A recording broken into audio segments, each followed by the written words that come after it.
आप चाहे ब्लॉगिंग करो, चाहे आप एक यूट्यूबर बनो, चाहे आप इंस्टाग्राम इन्फ्लुएंसर बनो, कुछ भी बनो, बट अगर आपके पास बेहतरीन कंटेंट नहीं है तो आप कुछ नहीं कर पाओगे। अगर कंटेंट अच्छा है, एक बंदा आया वो शेयर मारेगा, दूसरा आएगा, तीसरा आएगा, चौथा आएगा और आते रहेगा। अगर कंटेंट ही पावरफुल नहीं, फिर तुम चाहे जितना अच्छा एसईओ कर लेते हो, फिर चाहे जो कर लो, वो रैंक नहीं करेगा। लगभग 30 से 40% डिमांड आफ्टर कोविड बढ़ गई है कंटेंट की। इस पर अगर हम 10 दिन भी पढ़ाएं तो मुझे लगता है कम होगा, क्योंकि ये है रूट। ये क्या है? रूट है हर चीज की। चाहे वो बिजनेस बढ़ाना हो, चाहे वो सीखना हो, कुछ भी हो, तो कंटेंट ही जड़ है। देखो, ये बहुत कठिन काम नहीं है किसी के लिए भी। कोई भी अनपढ़ आदमी भी ब्लॉगिंग कर सकता है, ये इतना आसान काम है। ठीक है, और आपके पास तो नॉलेज भी है, एआई भी है, सबको मिला करके आप ब्लॉगिंग कर लेना भाई, बहुत बढ़िया करियर आपका बन सकता है इसमें। तो ब्लॉगिंग में आगे हम लोग आज सीखेंगे कि हमें कंटेंट स्ट्रेटजी कैसे बनानी है। और कंटेंट स्ट्रेटजी बहुत ज़्यादा ज़रूरी है, क्योंकि अगर आप इसको नहीं ध्यान में रखेंगे तो आप ब्लॉगिंग में सक्सेसफुल हो नहीं सकते हैं। ठीक है, तो कंटेंट स्ट्रेटजी में सबसे बड़ी और ज़रूरी चीज़ है जो आपको बनाना है, वो एक गोल सेटिंग करनी है। ठीक है, गोल किस चीज़ का सेट करना है कि भैया आप ना जब कंटेंट अपना डालोगे तो किस किस टाइम पर डालोगे, किस डेट में डालोगे। ठीक है, तो आपको अपना ना एक कंफर्म टाइम और डेट डिसाइड करना है, टाइम और डेट। साथ ही साथ आप क्या करोगे, अपना एक निश डिसाइड करोगे। मतलब ये ऐसी चीज है कि आप अगर इस चीज का गोल नहीं बनाओगे कि किस निश पर काम करना है, और आप अपने कंटेंट को जब पोस्ट करोगे तो किस डेट और टाइम पर करेंगे। जैसे अगर आप वीकली पोस्ट करते हैं, 2 दिन में करते हैं, 3 दिन में करते हैं, तो ये बहुत मैटर करता है कि आप कंसिस्टेंसी को बनाए रखें। कोशिश करें कि डेली अगर आप एक ब्लॉग डाल सकते हो, बहुत ज़्यादा पावरफुल है ना। ऐसे केस में आपके ब्लॉग के रैंक करने के चांसेस बढ़ जाते हैं। सेम यही काम अगर आप करते हो, आप महीने में एक बार डालो, तो आपका ब्लॉग शायद उतना ज़्यादा रैंक नहीं करेगा। ठीक है, बट अगर आप बहुत जल्दी यानी कि डेली या फिर हर दूसरे दिन अगर आप ब्लॉग पोस्ट डालते हो, तो ब्लॉग के रैंक करने के चांसेस ज़्यादा बढ़ जाएंगे। बात सिर्फ इतनी है कि मान लो आपकी वेबसाइट है या आपकी ब्लॉगिंग वेबसाइट है, और उस पर केवल मान के चलो कि हम महीने में एक पोस्ट करते हैं, तो साल में हमारी 12 पोस्ट ही हो पाती हैं। ठीक है, तो कंटेंट हमारी वेबसाइट में कम है, जबकि अच्छी कंटेंट स्ट्रेटजी में ये माना जाता है कि आपकी वेबसाइट में या आपके ब्लॉग में आपके निश से रिलेटेड भरपूर कंटेंट होना चाहिए। भरपूर कंटेंट है ना, मतलब मल्टीपल ब्लॉग्स होने चाहिए उसी टॉपिक के अराउंड, उस चीज से अराउंड, ताकि आपका जो कंटेंट रिच बहुत होना जरूरी है। ठीक है, इस बात को ध्यान देना।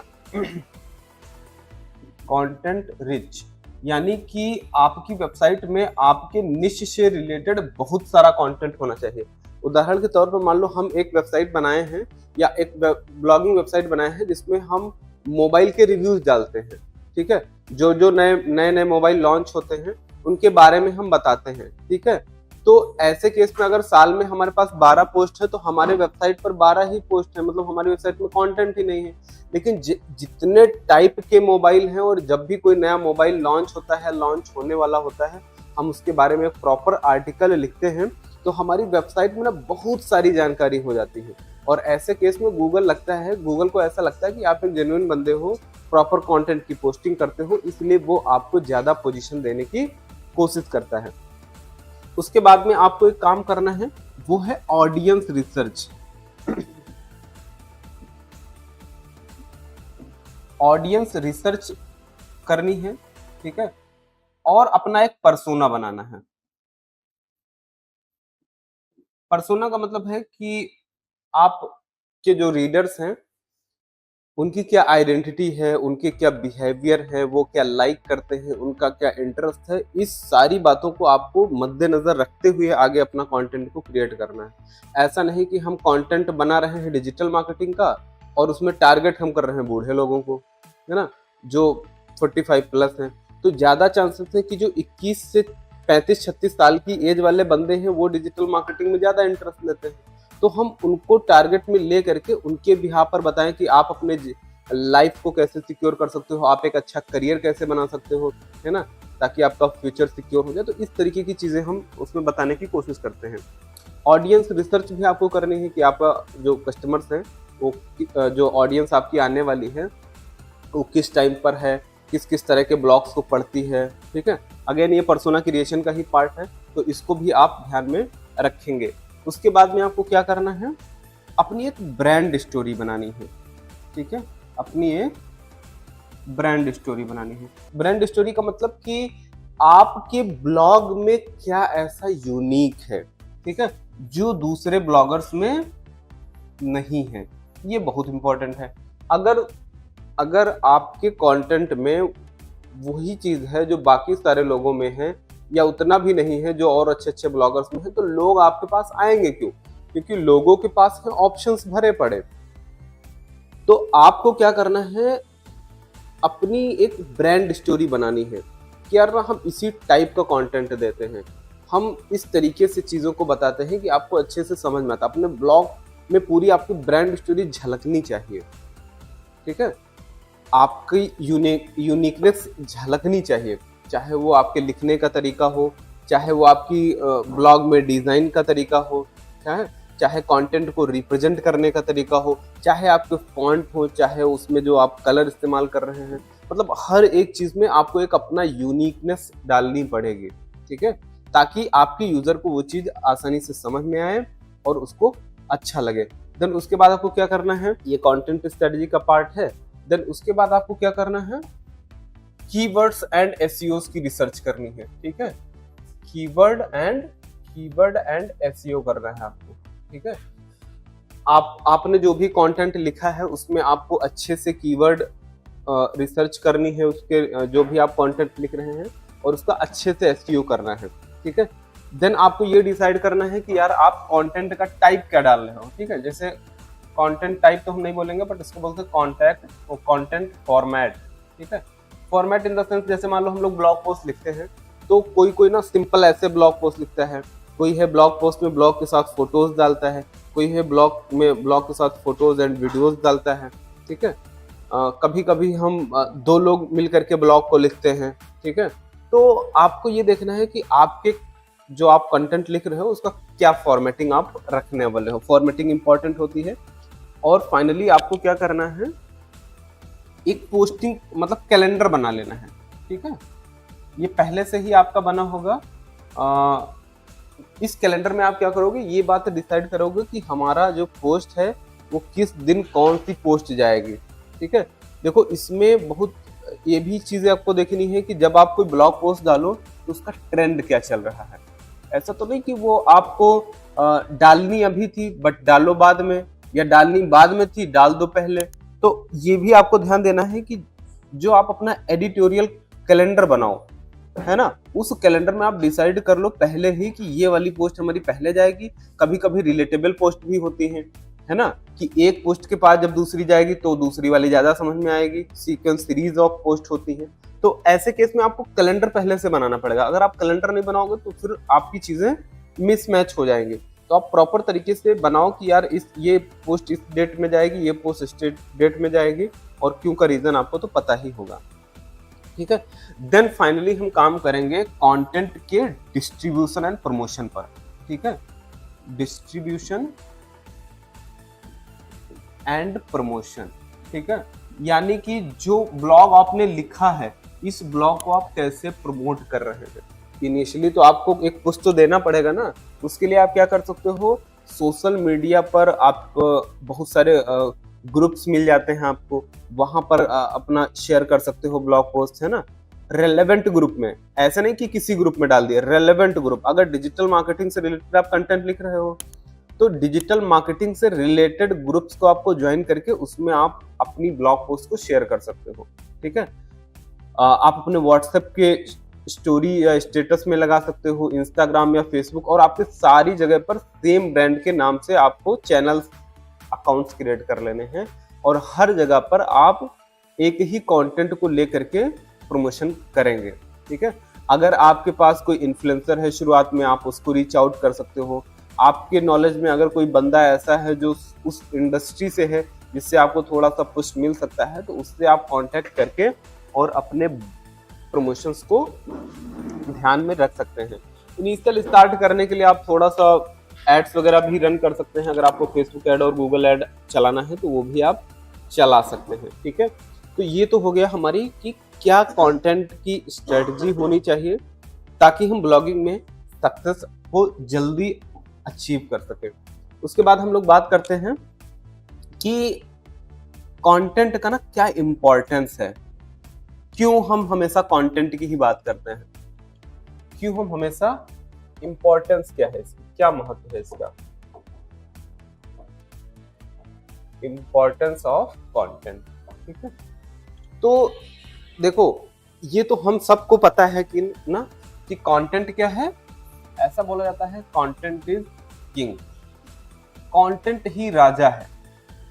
आप चाहे ब्लॉगिंग करो, चाहे आप एक यूट्यूबर बनो, चाहे आप सोशल मीडिया पर कुछ भी इंस्टाग्राम इन्फ्लुएंसर बनो, कुछ भी बनो, बट अगर आपके पास बेहतरीन कंटेंट नहीं है तो आप कुछ नहीं कर पाओगे। बेहतरीन कंटेंट आपके पास होना चाहिए।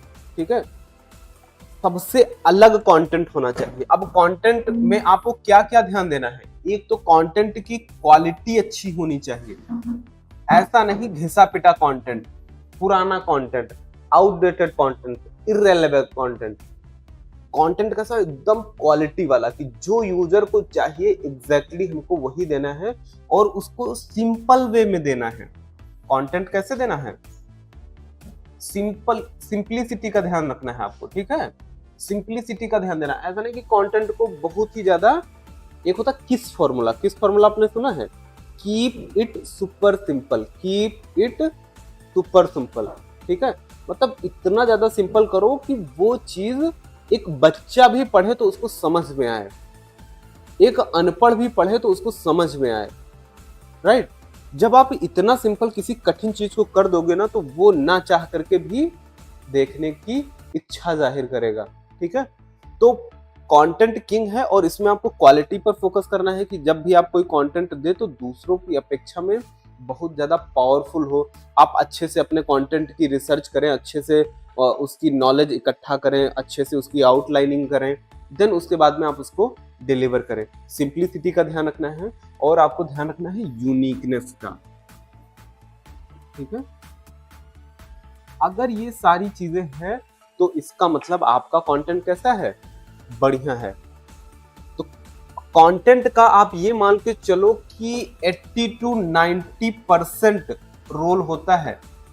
ठीक है, बाकी जो हम एसईओ वगैरह करते हैं ना, और जो हम इधर उधर की टेक्निकल चीजें करते हैं, शेयर करना, ये करना, वो करना, वो सब बाद की बात है। समझ रहे हो, रोल सबसे ज्यादा किसका है, कंटेंट आपका कैसा। अगर कंटेंट अच्छा है, एक बंदा आया वो शेयर मारेगा, दूसरा आएगा, तीसरा आएगा, चौथा आएगा और आते रहेगा। अगर कंटेंट ही पावरफुल नहीं, फिर तुम चाहे जितना अच्छा एसईओ कर लेते हो, फिर चाहे जो कर लो, वो रैंक नहीं करेगा। हाँ, फॉर अ बीइंग कर सकता है, तुम कीवर्ड स्टफिंग कर दो, कुछ टाइम के लिए रैंक कर जाएगा, लेकिन फिर डाउन हो जाएगा, फिर तो ब्लॉक की ऐसी तैसी हो जाएगी, दोबारा कभी रैंक ही नहीं करेगा। ठीक है, तो कंटेंट किंग है और इसी की क्वालिटी पर फोकस करना है। पूरा ध्यान किस पे रखना है कि जो तुम अपने कस्टमर को दे रहे हो वो कितना लोगों से डिफरेंट है। हमेशा एक चीज का ध्यान रखो कि जब भी आप अपना कंटेंट बनाएं, कुछ भी लिखें, अपने शब्दों में लिखें, तो आप अच्छी रिसर्च कर लें। ठीक है, बहुत अच्छी रिसर्च कर लें और अपने कॉम्पिटिटर को एनालाइज कर लें कि यार आपने जो कंटेंट बनाया है उसमें टॉप 10 या टॉप 20 लोग कौन से हैं, और उनको प्रॉपर जाकर के पढ़िए। क्योंकि आप जो कंटेंट डिलीवर करने जा रहे हैं वो कोई एक बंदे के लिए थोड़ी ना करने जा रहे हैं, दो के लिए थोड़ी ना करने जा रहे हैं, आप हजारों लाखों करोड़ों लोगों के लिए लिखने जा रहे हैं। और अगर आप ये सोच करके चलेंगे कि नहीं मेरे को बस कंटेंट डालना है, तो कुछ नहीं होगा। आपको ये सोच के दिमाग में डालना कि यार आप ऐसा कंटेंट डिलीवर करने जा रहे हो जो आपको 1 करोड़ लोग देखने वाले हैं, कल को उसको 1 करोड़ लोग पढ़ने वाले हैं। इस माइंडसेट से अगर आप अपने कंटेंट को लिखोगे तो उसमें कहीं ना कहीं आप क्वालिटी और सिंपलिसिटी और यूनिकनेस का ध्यान जरूर रखोगे। ठीक है, उसके बाद आपको क्या करना है, आपको फोकस करना है कि कैसे आपको ज्यादा से ज्यादा ट्रैफिक लाना है। ठीक है, इनिशियल स्टार्टअप के लिए बहुत ज्यादा जरूरी है। पहला है कि आपको कंटेंट पर फोकस करना है, दूसरा कि आपने जो ब्लॉग लिखा है वहां पर कैसे कैसे आप ट्रैफिक ला सकते हो। ट्रैफिक लाने के लिए आप क्या कर सकते हो बताओ। ट्रैफिक लाने के लिए आप क्या कर सकते हो, पहला है आप एड्स चला सकते हो, दूसरा है आप सोशल मीडिया पर पोस्ट कर सकते हो। ठीक है, सोशल मीडिया पर पोस्ट कर सकते हो, आप अपनी कम्युनिटी बना सकते हो। ठीक है, वहां पर लोगों को इनवाइट कर सकते हो, कुछ फ्री में दे करके, वैल्यूएबल नॉलेज दे करके इनवाइट कर सकते हो। ठीक है, और क्या कर सकते हैं ट्रैफिक लाने के लिए, और ट्रैफिक लाने के लिए आप इन्फ्लुएंसर्स को रीच आउट कर सकते हो। ठीक है, आप ये भी कर सकते हो कि आप शॉर्ट आउट ले सकते हो। ठीक है, तो अगर आप दूसरे ब्रांड से शाउट आउट ले लोगे तो भी आपको काम बन जाता है। शाउट आउट का मतलब समझते हो ना, जैसे कोई पॉपुलर बंदा है, वो आपका नाम ले लेता है अपनी वीडियो में या फिर अपने ब्लॉग पर कि ना रवि भाई बड़ा अच्छा कंटेंट देते हैं, इसको बोलते हैं शॉर्ट आउट। तो अगर नाम ले लिया ना, तो अपनी वीडियो में, अब सोचो उसकी वीडियो पर हजारों लाखों लोग आए हैं, तो एक बार बंदा जो उसकी वीडियो को देखा होगा वो हमारे वीडियो पर आएगा या हमारे ब्लॉग पर आएगा। ठीक है, तो ये काम आप कर सकते हो। उसके बाद एक चीज आपको और ध्यान देनी है कि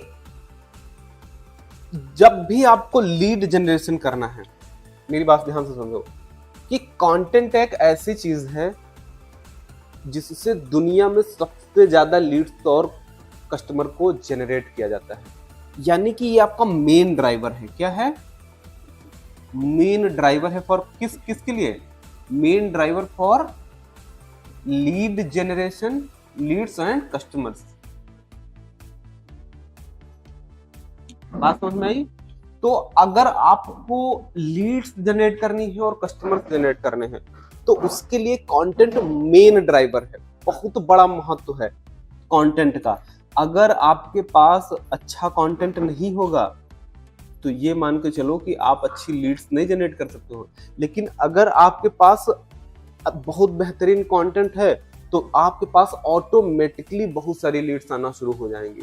ठीक है, तो किसी भी बिजनेस के लिए अगर ज्यादा से ज्यादा लीड्स लानी है, ज्यादा से ज्यादा कस्टमर लाने हैं, तो कंटेंट आपका मेन ड्राइवर है। ठीक है, तो इस बात को आपको ध्यान रखना है। देन ये जो टाइम चल रहा है, कुछ भी हो जाए दुनिया में, इतने अभी कोविड आया ना, तो कोविड के टाइम पर न जाने कितने बिजनेस बेचारे बंद हो गए। बड़ी बड़ी एमएनसीज तक की आज बैंकरप्ट हो गई है। बात समझ रहे हो? बट सबसे ज्यादा डिमांड रही है कंटेंट की। कंटेंट एक ऐसी चीज है जिसकी डिमांड और बढ़ गई। आपको पता है बात, लगभग 30 से 40%, लगभग 30 से 40% डिमांड आफ्टर कोविड बढ़ गई है कंटेंट की। समझ रहे हो? Demand increased. बात समझ रहे हो? यानी कि कंटेंट की आज भी डिमांड है और कल भी होगी और शायद परसों भी होगी। ठीक है, तो आपको जितना काम करना है, किस पे करना है? मैंने क्या किया कि जैसे अभी डेढ़ साल पहले करीब मैं जब सर्विस में था, तो कहीं ना कहीं ये बात मुझे जब एहसास हुई इसी वजह से कि यार ना, अब मेरे को खुद का कोर्स शुरू करना चाहिए और लोगों को हम कंटेंट डिलीवर करें। मुझे कंटेंट की पावर पता चली। ठीक है, इसीलिए मैं ज्यादा टाइम किस पे देने लगा? वीडियोस बनाने पर और अपना मतलब जो भी है कंटेंट क्रिएशन पर, क्योंकि यही सब कुछ है अभी के टाइम पर, और आने वाले भी 5-10 साल यही रहने वाला है कंटेंट। आप कितना ज्यादा, क्योंकि अभी ना बहुत सारे गैप्स हैं, चाहे वो यूट्यूब पर हो, चाहे वो फेसबुक पर हो, इंस्टाग्राम पर हो, हर जगह पर ना गैप भरे पड़े हैं। गैप का मतलब कि अभी और लोग आ सकते हैं बीच में, है ना? का मतलब ये है कि अभी बहुत सारे लोग ऐसा सर्च मारते हैं जिसके बारे में हमें गूगल पे कंटेंट ही नहीं। हमको लगता है कि गूगल पे हम कुछ भी सर्च करते हैं, हर चीज का रिजल्ट मिल जाता है ना, मिलता है कि नहीं मिलता है? लेकिन गूगल कह रहा है कि बहुत सारी ऐसी भी चीजें हैं जिसका रिजल्ट मेरे पास नहीं है। इसका मतलब गैप है, उस गैप को आपको ढूंढना है और उसको फिल करना है।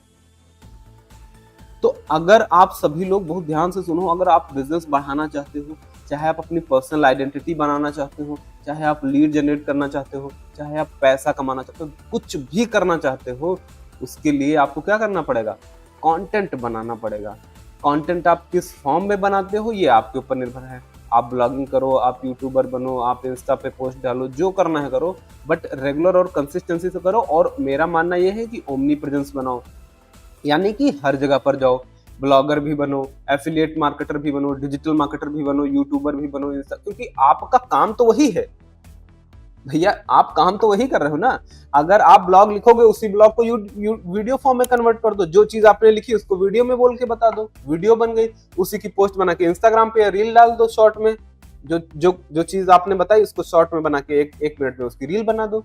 तो काम तो आपका वही है। ऐसा नहीं है कि आप डिजिटल मार्केटिंग यहाँ पर मतलब कंटेंट क्रिएट करने के अलावा आप कुछ और नया काम करने लगे, ऐसा तो नहीं है ना।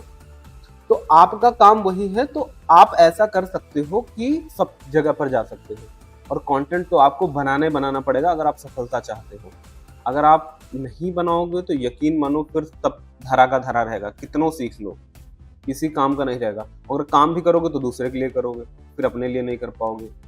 समझ रहे हो मेरी बात? तो आपको कंटेंट बनाना ही बनाना है। देन अगर आपके पास कंटेंट ही नहीं है, अगर आपके पास मान लो कंटेंट ही नहीं, तो एसईओ किस चीज का? मान लो आपको एसईओ बहुत अच्छा आता है, लेकिन आपके पास कंटेंट नहीं है, तुम किस चीज का एसईओ करोगे? ठीक है, तो मेन बात आती है कि आपके पास कंटेंट होना ही होना चाहिए। अच्छा, और एक मजे की बात आपको बताते हैं। 80% ऑनलाइन सेल्स जो होती है, ऑनलाइन सेल्स का मतलब समझ रहे हो? अमेजॉन पर, फ्लिपकार्ट पर, या ऑनलाइन आप कुछ भी शॉपिंग करते हो, 80% ऑनलाइन सेल्स जो होती है वो लोग करते हैं ब्लॉग पढ़ने के बाद में या फिर यूट्यूब वीडियोज देखने के बाद में। अगर आपको एक मोबाइल लेना है लेटेस्ट वाला, ठीक है, तो तुम क्या करोगे? यूट्यूब पर जाओगे और उस मोबाइल से रिलेटेड बहुत सारी जानकारी को सर्च करोगे, उसके फीचर देखोगे, उसके बारे में ये देखोगे, वो देखोगे, ब्लॉग पढ़ोगे। क्यों ब्लॉगिंग इतना जरूरी है? ठीक है, क्योंकि 80% ऑनलाइन सेल्स का मीडियम क्या है? ब्लॉगिंग है या वीडियोस है। जितनी भी सेल्स होती है, आप ये मान के चलो, वो सारी सेल्स ऑनलाइन जब होती है तो उसके पहले लोग ब्लॉग जाकर के पढ़ते हैं, रिव्यूज पढ़ते हैं, देन जाकर के उसको परचेज करते हैं। तो कितना बड़ा जो है ये मार्केट है कस्टमर जनरेट करने का और लीड्स को जनरेट करने का, ये आपको समझने की जरूरत है।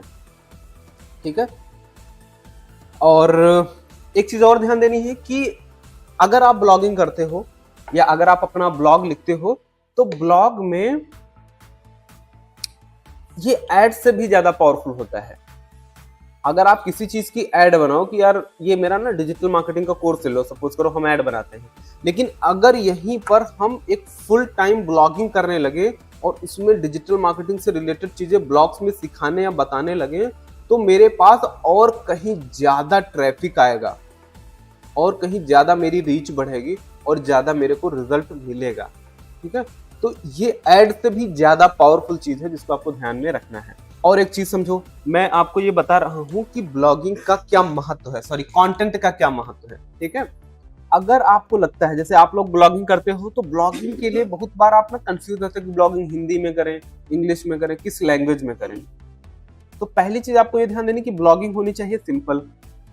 और अगर आपको लगता है कि केवल इंग्लिश ही इसकी मार्केट है, तो ऐसा नहीं है। कोविड के बाद से इवन अब आज भी करीब 40% से लेकर के 50% तक का रीजनल लैंग्वेज की डिमांड है। रीजनल लैंग्वेज का मतलब ये हो गया कि जैसे मराठी है, गुजराती है, ये पर्टिकुलर लैंग्वेजेस में इनकी डिमांड है कि यार इस लैंग्वेज में मेरे को ये चीज पढ़ने को मिल जाती, लेकिन वो पूरे गैप पड़े हैं, आज भी हैं, बहुत गैप है जिस पर कोई काम नहीं करा। सब लोग ना इंग्लिश में लगे पड़े हैं, बहुत लोग हिंदी में लगे पड़े हैं। बट अगर आप रीजनल लैंग्वेज में जाते हो तो भी आप एक अच्छे सक्सेसफुल ब्लॉगर बन सकते हो, क्योंकि वहां पर ऑडियंस तो है लेकिन कंटेंट देने वाला कोई नहीं है। सब जब जैसे हम आपको सिखा रहे हैं, जैसे बहुत सारे लोग सिखा रहे हैं, यूट्यूब से सीख रहे हैं, तो जितने ब्लॉगर पैदा हो रहे हैं ना, वो ज्यादातर कहाँ चले जा रहे हैं? हिंदी या इंग्लिश पे चले जा रहे हैं। तो आपको गैप्स को फिल करना है। अच्छा, आप करो यार मेरे को तो आती नहीं है, तो आपको सब कुछ आता है क्योंकि आपके पास गूगल है। ठीक है, भले आता हो ना आता हो, गूगल आपका ये सारा काम करके आज के टाइम पर दे देते हैं। ठीक है, तो ये तो हो गया कि कंटेंट क्यों जरूरी है। ठीक है, उसके बाद हम बात कर लेते हैं कुछ बेसिक्स की। इस पर अगर हम 10 दिन भी पढ़ाएं तो मुझे लगता है कम होगा, क्योंकि ये है रूट। ये क्या है? रूट है हर चीज की। चाहे वो बिजनेस बढ़ाना हो, चाहे वो सीखना हो, कुछ भी हो, तो कंटेंट ही जड़ है। सारी चीज की जड़ क्या है? कंटेंट है। तो पहला काम आपको क्या करना था? निश तो आपने डिसाइड कर ही लिया होगा। सबने डिसाइड कर लिया? एक बार बताओ क्या क्या निश है आप लोगों का। अच्छा, निश डिसाइड करने के मैंने कुछ तरीके बताए थे कि नहीं बताए थे? कि निश कैसे आप डिफाइन करोगे अपना? निश आप अपना डिफाइन करोगे कि आपके पास क्या नॉलेज है। ऐसा नहीं कि कुछ भी बना लेना। आपके पास क्या नॉलेज है, क्या आपके पास एक्सपीरियंस है, पास्ट जो भी आपने पढ़ा है, और आपके पास उस चीज में इंटरेस्ट है कि नहीं है, हॉबी है या नहीं है। ऐसा तो नहीं आप ऐसे ही बनाया जा रहे हो। ठीक है, तो नॉलेज, एक्सपीरियंस और हॉबी, इस सबका कॉम्बिनेशन होना चाहिए। आप जो भी निश डिसाइड करोगे तो उस क्षेत्र में। अच्छा, और एक चीज तो हम भूल ही गए कि डिमांड भी तो होनी चाहिए, है ना।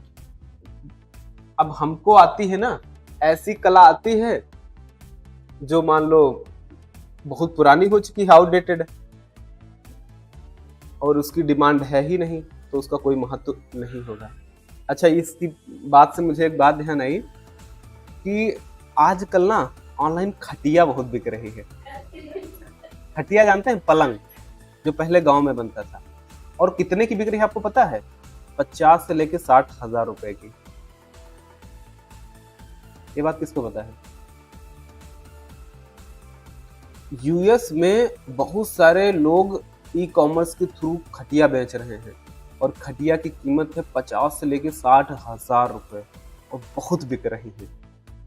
क्योंकि खटिया के अभी जो मतलब रिसर्चेज आई हैं उसमें बड़े फायदे पाए गए।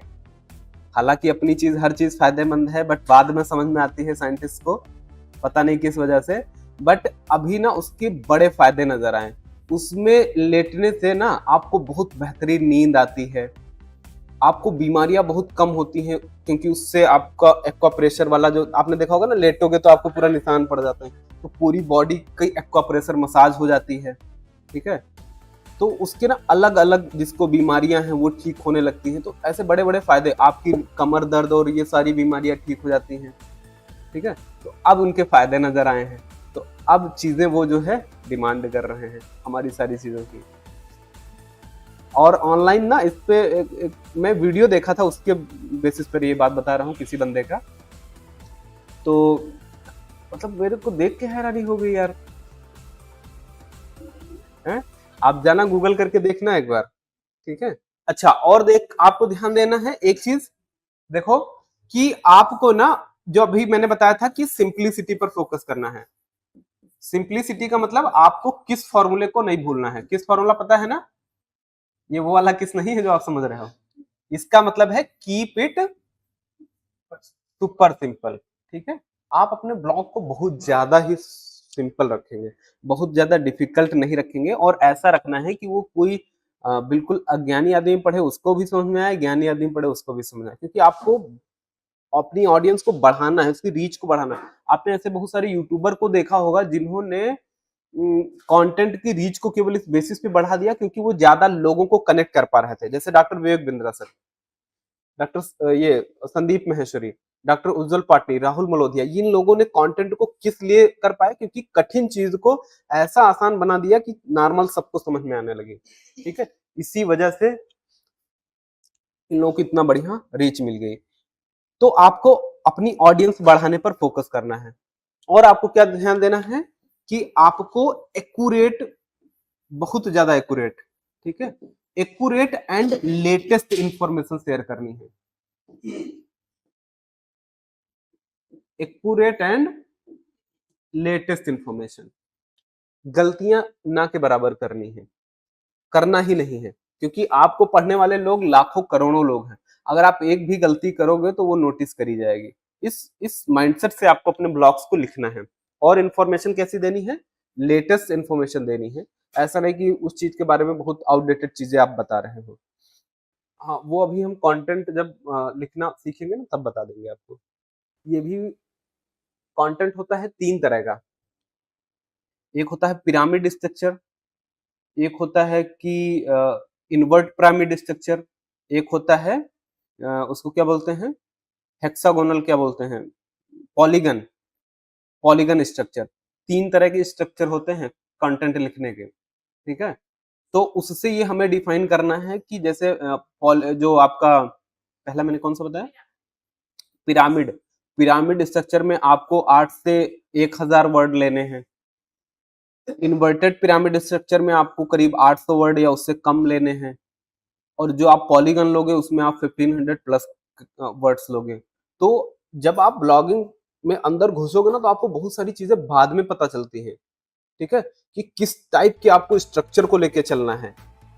समझ रहे हो? जब आप बहुत डीप में जाकर के समझोगे तब आप सक्सेसफुल बन जाओगे।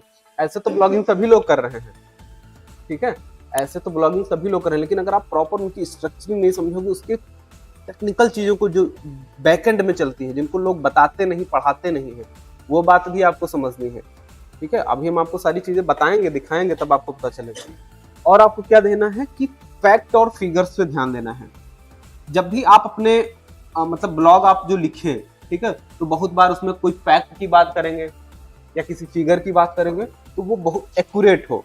ऐसा नहीं कि उसमें आप गलत जानकारी दे दिए, है ना, कि कोविड में इतने लोग मरे थे, आप कुछ गलत ही बता दो, या फिर आप कोई गलत इन्फॉर्मेशन दे दो। अगर आप ऐसा करोगे तो हो सकता है कुछ टाइम के लिए बात आप सामने वाले को समझ में आ जाए, लेकिन आप उसको अगर ये पता चल गया कि आपने गलत बताया था तो दोबारा आपके ऊपर ट्रस्ट नहीं करेगा फिर। तो फैक्ट और फिगर पे भी आपको ध्यान देना है। और क्या आपको ध्यान देना है कि वो मैक्सिमम इंफॉर्मेशन शेयर करनी है, मैक्सिमम इंफॉर्मेशन। जब भी आप कोई ब्लॉग लिखे ना तो उसको ऐसे लिखे कि 30 ब्लॉग बराबर 1 ब्लॉग हो। वो 30 ब्लॉग पढ़ ले, उसको जितना ज्ञान या जानकारी मिलेगा उतना आपके 1 ब्लॉग पढ़ने में मिल जाएगा। तो ज्यादा से ज्यादा जानकारी, जैसे मान लो आप डिजिटल मार्केटिंग के बारे में लिख रहे हो, तो डिजिटल मार्केटिंग के बारे में आप पूरा डिटेल में जानकारी दो कि यार डिजिटल मार्केटिंग के अंदर कौन कौन से मॉड्यूल्स होते हैं, उसमें क्या क्या चीजें होती हैं, इनकी क्या फीचर्स हैं, है ना, इसको सीख करके क्या करियर बना सकते हो। तो मतलब हर चीज के बारे में, हर एस्पेक्ट के बारे में आप डिटेल में लिखना है आपको, तब ज्यादा चांसेस हैं। जैसे विकिपीडिया करता है, विकिपीडिया एसईओ का एक बहुत बढ़िया एग्जांपल है, या कंटेंट का एक बहुत बढ़िया एग्जांपल है। कारण क्या है? क्योंकि वो देखो कितना डिटेल में चीजों को लिखते हैं, बहुत ज्यादा डिटेल में लिखते हैं, इसीलिए उस पर लोगों का ट्रस्ट ज्यादा है, लोग वहां पर ज्यादा जाते हैं और उसको ध्यान से पढ़ते भी हैं। तो ये तो हो गए कुछ बेसिक्स ऑफ कंटेंट राइटिंग। ये कंटेंट जब भी आप राइट करोगे ना तो इन बातों को आप भूल मत जाना, इनको प्रॉपर, जब भी आप कंटेंट लिखो तो एक बार इसको पढ़ लो, ये जो चीज मैंने आपको बताई इसको एक बार देख लो, फिर अपना कंटेंट बनाओ। या फॉर्मूले एक पेज पर मेन चीजें जो आपको जरूरी लग रही है उनको लिख लो, फिर कंटेंट लिखो कि यार इस बात को आप भूल तो नहीं रहे, इस बात को आप भूल तो नहीं रहे, स्किप तो नहीं कर रहे हो। ऐसा करके आपको कंटेंट को लिखना है। तो अब हम बात कर लेते हैं टाइप ऑफ कंटेंट की, ठीक है, कि यार कंटेंट कितने टाइप का होता है। ये भी बहुत इंपॉर्टेंट है, क्योंकि अगर आप इसको नहीं समझोगे तो आप कुछ भी डालने लगोगे, जो मन में आया वो डालोगे। टाइप ऑफ कंटेंट को आपको ध्यान रखना है। तो इसमें पहला टाइप है आपका टाइम्ड कंटेंट। टाइम्ड कंटेंट के नाम से क्या पता चल रहा है? टाइम्ड कंटेंट का मतलब ये है कि ये टाइम बेस होता है। जैसे कोई फेस्टिवल आया, अभी दिवाली आने वाली है, तो दिवाली से रिलेटेड आप ब्लॉग पोस्ट लिखें, है ना, समझ आई बात। जैसे कोई फेस्टिवल हो गया, कोई आपका इवेंट है, अभी जैसे आपका चंद्रमा पर क्या भेजा गया था, चंद्रयान, तो चंद्रयान से रिलेटेड ब्लॉग पोस्ट एक पर्टिकुलर टाइम पर ही वायरल होने के चांस थे। अगर उसके पहले या उसके बाद में उसको डाला जाए तो क्या उससे फायदा होगा? यानी कि ये पूरा किस पे डिपेंड करता है? टाइम पर, डेट एंड टाइम पर, ठीक है। तो इसको बोलते हैं टाइम्ड कंटेंट, ठीक है, जिसमें आपका फेस्टिवल आ जाता है, इवेंट आ जाता है, कुछ पर्टिकुलर उसी चीज का, जैसे कोविड एक टाइम था, उसी ड्यूरेशन में अगर आप कोविड से रिलेटेड पोस्ट डालते तो वायरल होने के चांसेस से आज कोई नहीं पढ़ेगा, उसके पहले कोई नहीं पढ़ता, ठीक है। तो इसको हम बोलेंगे टाइम्ड कंटेंट। देन उसके बाद एक आता है आपका लिस्टिंग। क्या आता है? लिस्टिंग। आप लिस्टिंग का मतलब ये है कि जैसे आपने देखा होगा कि बहुत सारे लोग मोबाइल से रिलेटेड लिस्टिंग्स डालते हैं, तरह तरह के मोबाइल्स के बारे में डिटेल में लिखते हैं, ठीक है। और मोबाइल के अलावा जैसे आपका लैपटॉप हो गए या इक्विपमेंट के बारे में बहुत सारी हो गई, या फिर मान लो प्लॉट्स की लिस्टिंग हो गई, ठीक है। तो लिस्टिंग का मतलब एक ही चीज के बारे में अलग अलग कैटेगरीज, समझ गए मेरी बात। जैसे मोबाइल के बारे में अलग अलग तरह के मोबाइल्स के बारे में उन्होंने डिटेल में बता रखा है, अब उसमें उन्होंने मोबाइल के बारे में उसके प्रॉस कॉन्स और वो सारी डिटेल में चीजें डाल रखी, मतलब लिस्ट डाल रखी, list of something. List of something को बोलेंगे हम लिस्टिंग, ठीक है। तो इसमें हम लोग क्या करते हैं, ब्रीफ डिस्क्रिप्शन देते हैं अबाउट समथिंग। जो चीज हमने डाली उसके बारे में हम लोग ब्रीफ डिस्क्रिप्शन डालेंगे। देन उसके बाद में आपका आता है डिस्क्रिप्टिव कंटेंट, ठीक है। अब ये भी आपको डिसाइड करना है कि आप जब अपना कंटेंट डाल रहे हो तो ऐसा तो नहीं कभी टाइम्ड कंटेंट डाल रहे हो, कभी लिस्टिंग डाल दे रहे हो, कभी डिस्क्रिप्टिव कंटेंट डाल दे रहे हो। मतलब पहले से ही हमने आपको, इससे पहले हमने क्या बताया था, गोल सेटिंग, कंटेंट स्ट्रेटजी मैंने आपको बताई कि पहले से ही डिसाइड करना है कि क्या करना है, ऐसे ही कुछ भी नहीं करना है। तो आपको क्या करना है, डिस्क्रिप्टिव कंटेंट। डिस्क्रिप्टिव कंटेंट क्या होता है, मान लो कि मैंने बोला ना कि what is digital marketing, what is digital marketing. तो व्हाट इज डिजिटल मार्केटिंग में हम पूरा डिस्क्रिप्शन लिखेंगे कि डिजिटल मार्केटिंग क्या होती है, इसके क्या फायदे हैं, इसका क्या फ्यूचर है, इसका क्या करियर है, उसके बारे में पूरा डिटेल में, जैसे किताब लिखते हैं ना उस टाइप में हम लोग लिखते हैं। तो इसको बोलेंगे हम डिस्क्रिप्टिव, मतलब जिस चीज के बारे में हम बात करें उसके बारे में ही हम बात करें, किसी और चीज के बारे में हम बात ना करें और उसके बारे में हम डिटेल में बात करें, ठीक है। यहाँ पर हम लिस्ट नहीं डालते हैं, ठीक है। यहाँ पर हम टाइम्ड की बात नहीं करते हैं, यहाँ पर हम पूरा बात करते हैं उसके बारे में पूरा डिटेल में डिस्क्रिप्शन देने की, ठीक है। देन उसके बाद में आपका आता है एक general content. General content basically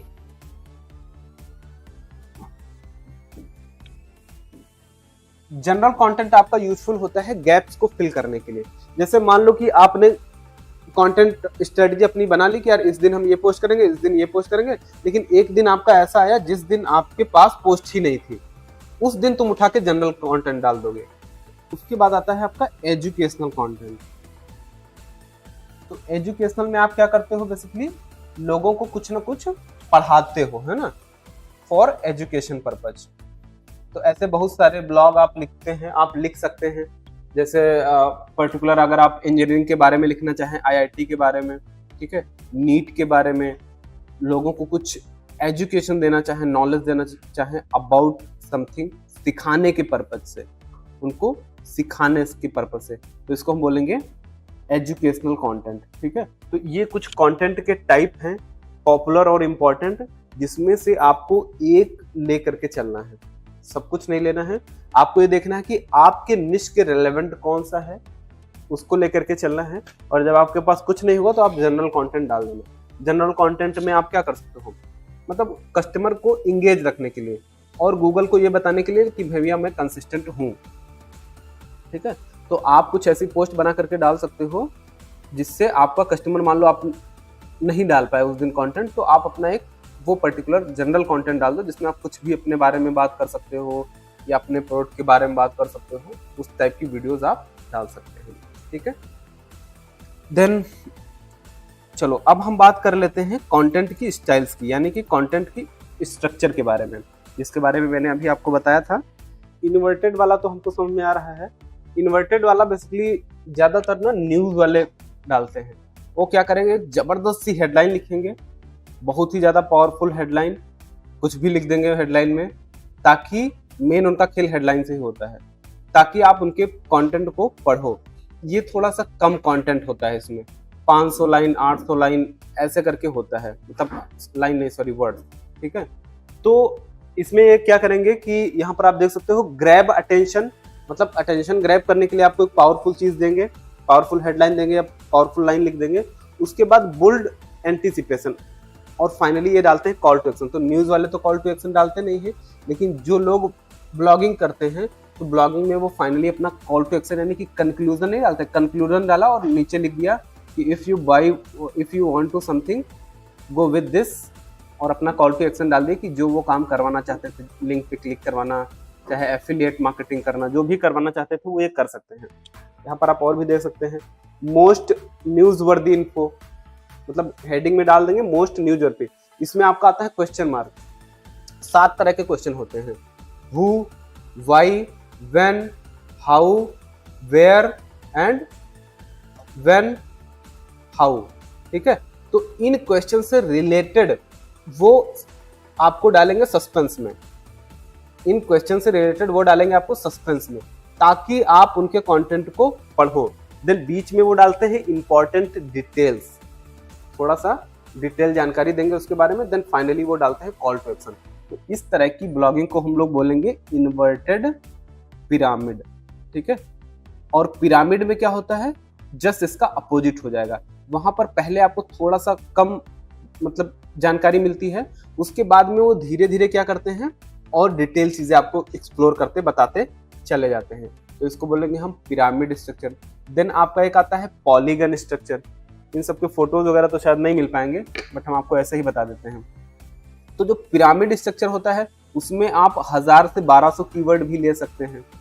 जो पॉलीगन स्ट्रक्चर होता है, पॉलीगन का मतलब बहुत ज्यादा डिस्क्रिप्टिव, पूरा डिटेल्ड नॉलेज, इसको बोलते हैं पॉलीगन स्ट्रक्चर। और सबसे ज्यादा पॉपुलर स्ट्रक्चर यही है पॉलीगन। ये लोगों को बहुत ज्यादा पसंद आता है पढ़ने में, समझने में, और मतलब किसी को भी इंफॉर्मेशन चाहिए तो वो चाहता है कि हमको डिटेल्ड इंफॉर्मेशन मिले। और इसके कंटेंट की कोई लिमिट नहीं होती है, इसके कंटेंट की कोई लिमिट नहीं होती है।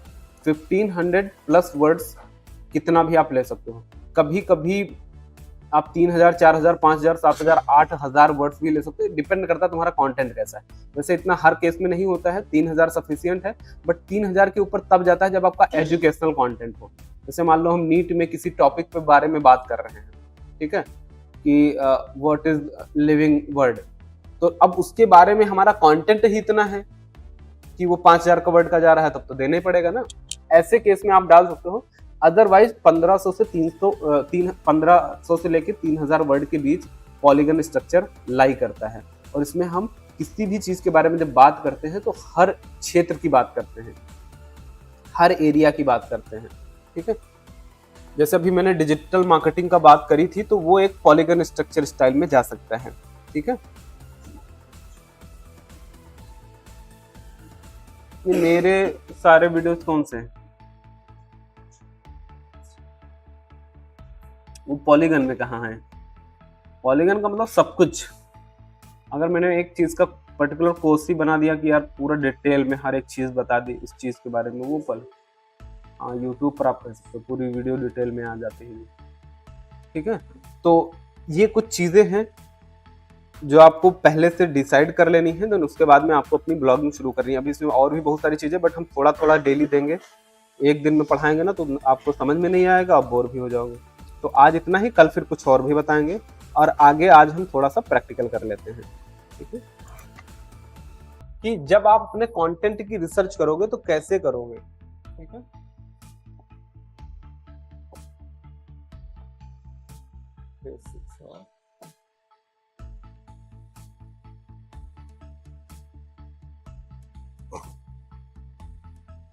रिसर्च बहुत ज्यादा इंपॉर्टेंट है।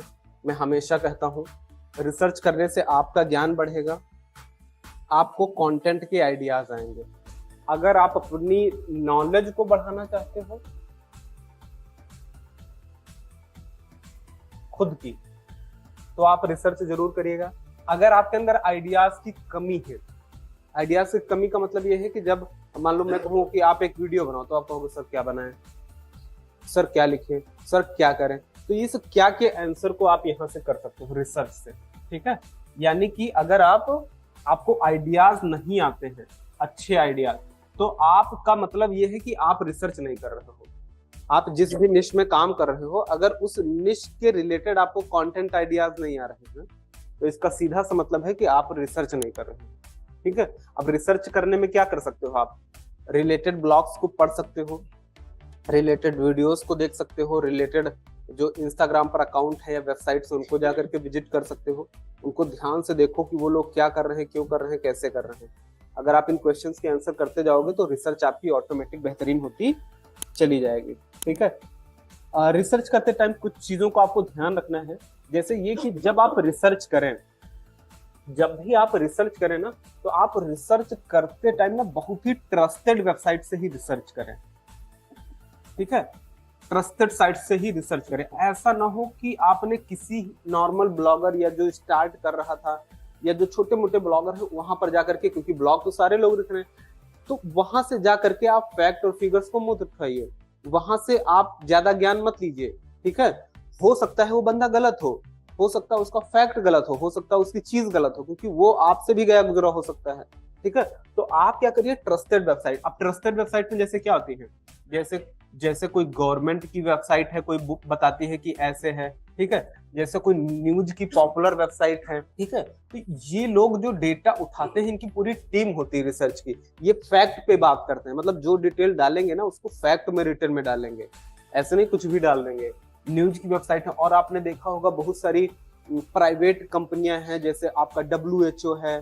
ठीक है, इस तरह की जो वेबसाइट्स मतलब ऑर्गेनाइजेशंस हैं ना, ये सब जो डेटा डालती हैं, या फिर अगर हम बात करें किसी कंपनी की, बड़ी कंपनी की, जैसे TCS है, ठीक है, ओला है, या फिर आपका बड़ी बड़ी जो IT कंपनीज हैं, ये सब जो कंपनीज अपने ब्लॉग लिखेंगी तो ये कोई ऐसे वैसे ब्लॉग थोड़ी ना लिखेंगी, ये फैक्ट और फिगर के साथ ही बात करेंगे, ये हवा में बात नहीं करेंगे। तो जब आप अपने कंटेंट को रिसर्च करें तो आप कोशिश करके इन वेबसाइट से ही कंटेंट की रिसर्च करें।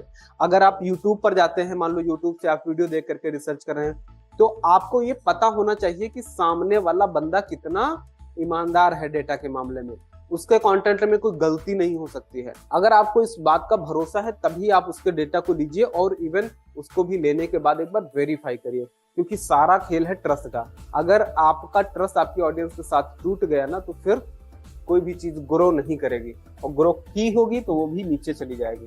तो पहली चीज आपको क्या करना है, और आपको क्या करना है कि हमेशा जब आप अपने ब्लॉग में कंटेंट को रिसर्च करिएगा तो लेटेस्ट डेटा के साथ बात करिएगा। ठीक है, ऐसा भी हो सकता है कि किसी ने ब्लॉग पे बहुत पहले की बात डाल रखी हो और आपने उसका डेटा उठाया और डाल दिया, ऐसा भी तो हो सकता है। तो जब आप अपने डेटा को उठाएं तो आप ये चीज नोटिस करें कि वो ब्लॉग कब अपडेट किया गया है लास्ट टाइम पर, वो कंटेंट कब अपडेट किया गया, आपको दिखता है नीचे डेट दिखती है। ठीक है, तो डेटा के साथ भरे। और आपको क्या करना है कि आपको ना जब आप अपना ब्लॉग लिखेंगे तो रिसर्च करते टाइम पर आप ना रेफरेंस लिंक जरूर डालिएगा।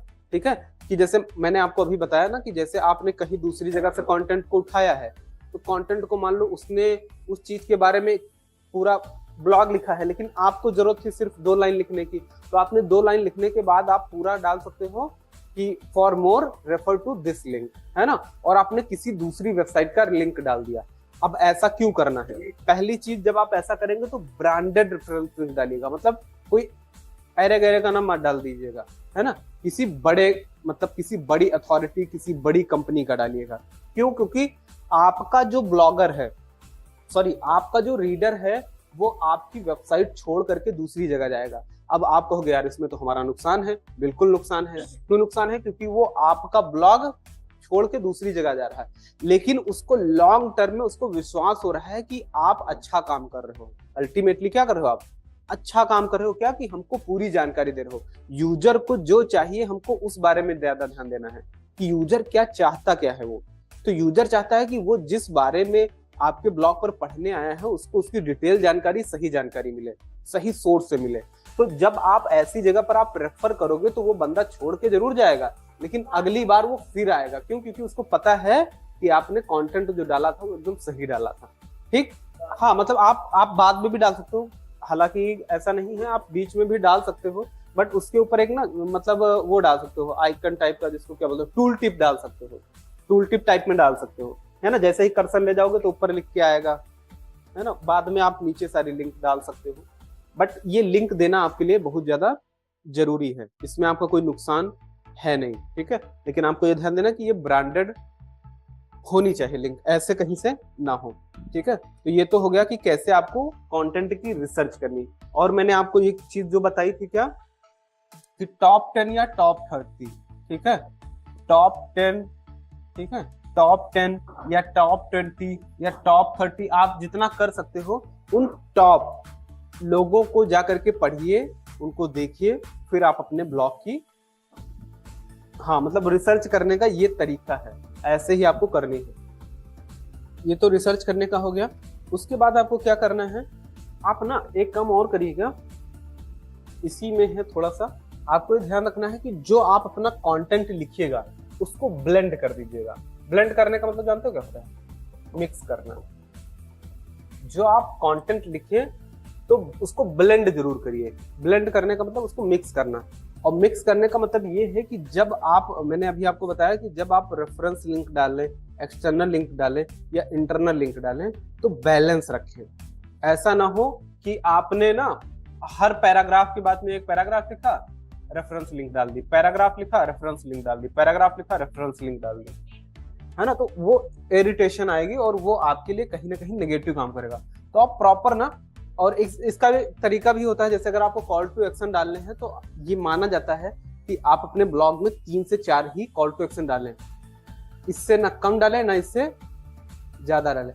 कम भी नहीं डालना, मतलब डालना भी जरूर है और ज्यादा भी नहीं डालना है, 3 या 4 से ज्यादा नहीं डालना। ये समझ आपको होनी चाहिए, नहीं तो आप क्या करोगे, गलत करोगे। ठीक है, ये करना है। और दूसरा आपको क्या करना है कि टॉप फैक्ट और फिगर्स को थोड़ा हाईलाइट रखना है।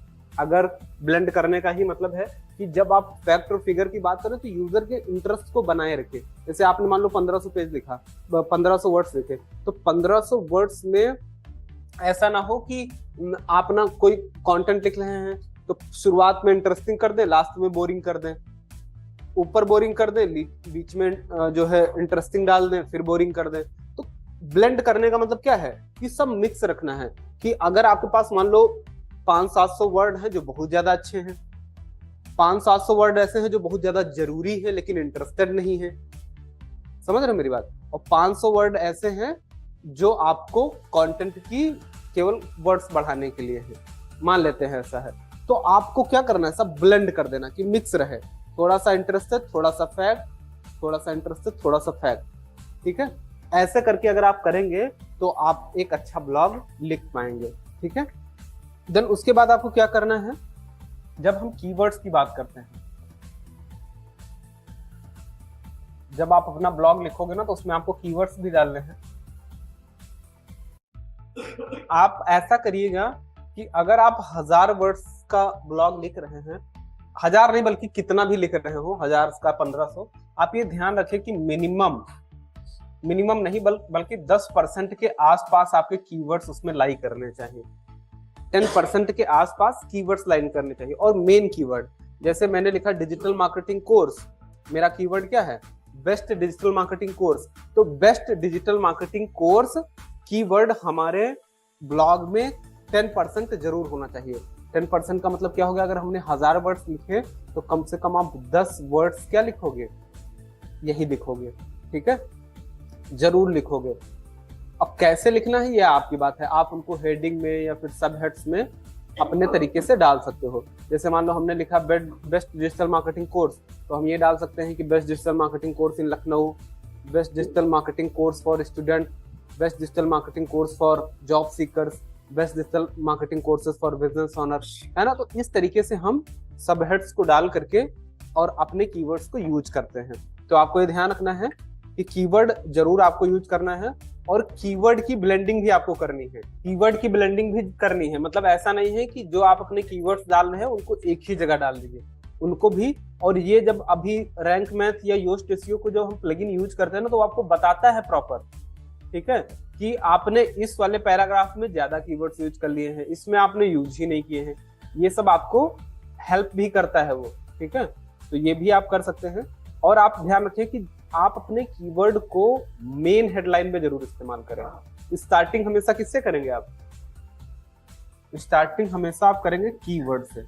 कीवर्ड आपको कहां कहां यूज करना है, एक तो स्टार्टिंग, जब भी आप अपने ब्लॉग को लिखें तो किससे लिखें, जब भी आप हेडिंग डालें तो हेडिंग्स में आप अपने किसको यूज करेंगे, ऐसा नहीं कि केवल कीवर्ड्स यूज कर लेंगे, बट कीवर्ड्स को इस्तेमाल करेंगे। जब भी आप सब हेडिंग्स को या सब हेड्स को डालेंगे तो आप ज्यादा से ज्यादा किसको डालेंगे, कीवर्ड्स को, ठीक है। उसके बाद में आपको क्या करना है, हाँ एक काम आपको क्या और करना है कि जब आप अपने कीवर्ड्स को डालिएगा तो आप ना मैचिंग कीवर्ड्स को डालना मत भूलिएगा। जैसे मान लो कि ये होता है गूगल को बेवकूफ बनाने का तरीका, या जितने भी सर्च इंजन होते हैं उनको बेवकूफ बनाने का तरीका। कैसे आपको बेवकूफ बनाना है, देखो आप 10% से ज्यादा भी कीवर्ड्स का इस्तेमाल कर सकते हो। कैसे, मैचिंग कीवर्ड्स का इस्तेमाल करके। मैचिंग कीवर्ड मतलब समझते हो, 1000 में 10 का मतलब कितना होगा, 1% ही होगा। तो मैंने गलत बता दिया, मैंने उस तरीके से सही बताया था, बट मेरा मतलब ये था कि 1000 में कम से कम 10, तो 1000 में 10 का मतलब 1% ही होगा। सही कहा आपने, ठीक है। चलो थैंक यू। तो आपको ये ध्यान रखना है कि आप मैचिंग कीवर्ड्स का इस्तेमाल कर सकते हो। मैचिंग कीवर्ड्स का मतलब ये है कि जैसे मान लो मैंने लिया बेस्ट डिजिटल मार्केटिंग कोर्स, तो बेस्ट डिजिटल मार्केटिंग कोर्स को आप क्या लिख सकते हो, बेस्ट इंटरनेट मार्केटिंग कोर्स।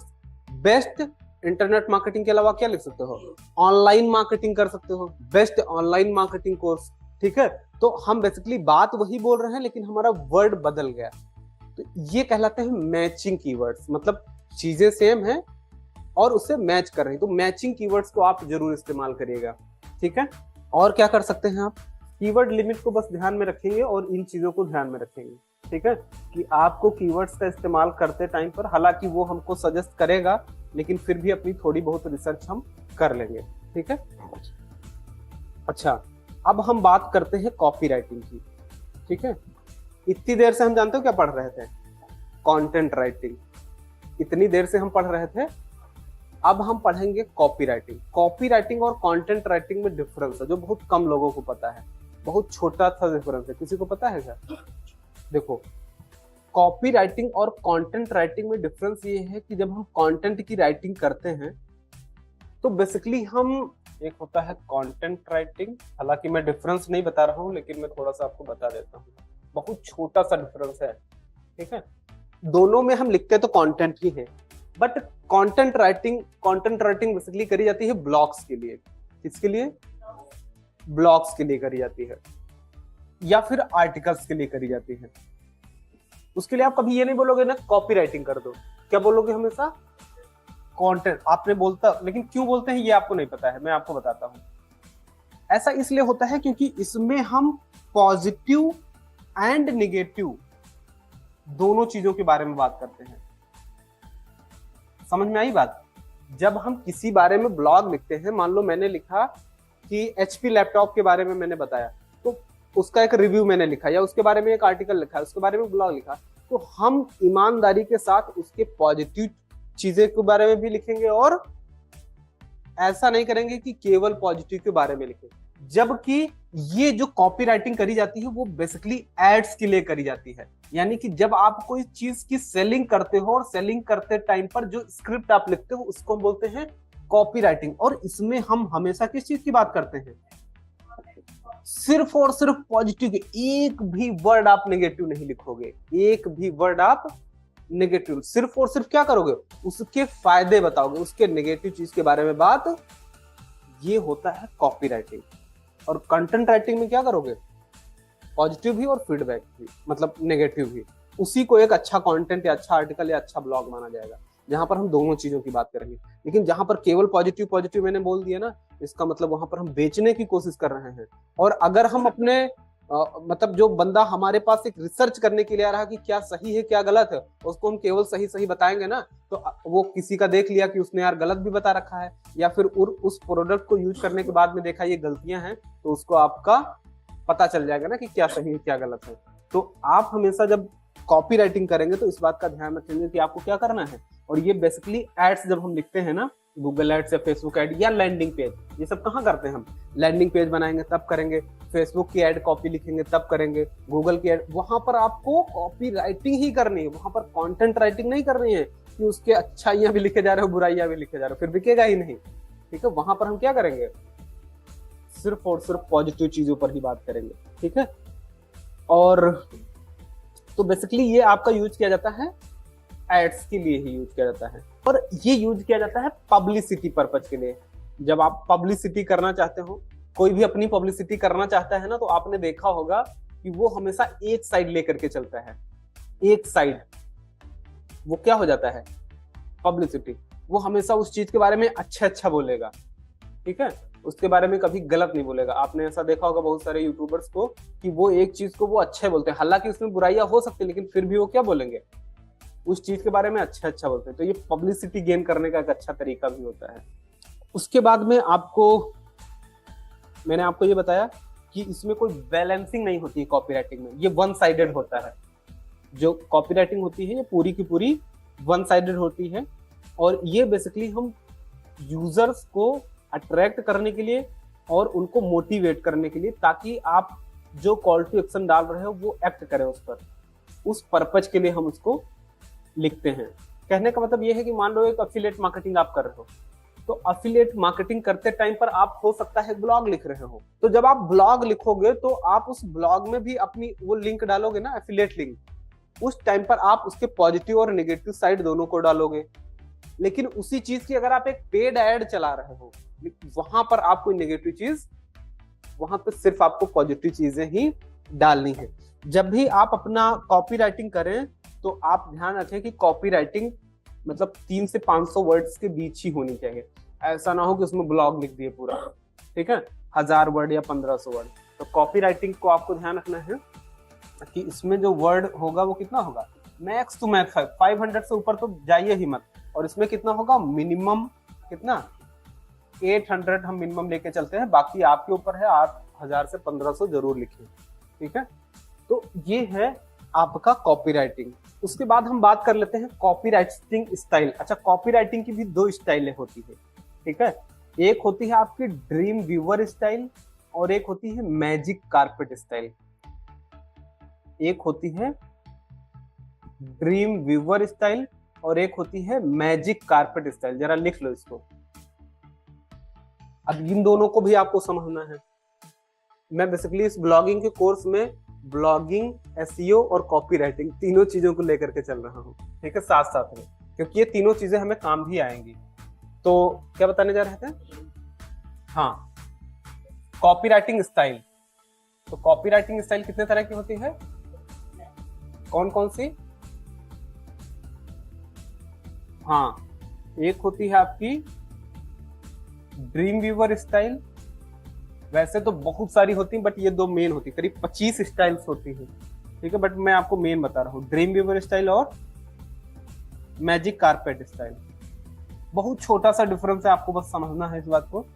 जब हम ड्रीम व्यूवर की स्टाइल की बात करते हैं तो ड्रीम व्यूवर का मतलब होता है, मैं हिंदी में लिख देता हूं, सपना दिखाना। खासकर ये एड्स में देखा होगा आपने, ठीक है। वो क्या करते हैं, आपको अपनी स्क्रिप्ट को इस तरीके से लिखना है कि सामने वाले को सपना दिखाना है।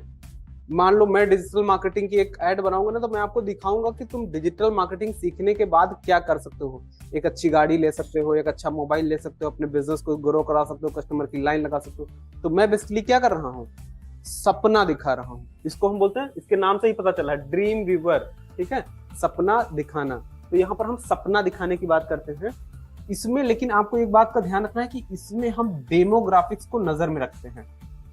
डेमोग्राफिक्स का मतलब तो आप समझ ही रहे होंगे, है ना, कि जिसको आप ये बात बता रहे हो ना, उसका एज ग्रुप क्या है, उसका, है ना, लोकेशन क्या है, कहाँ का रहने वाला है, उसका इंटरेस्ट और बिहेवियर क्या है, ठीक है।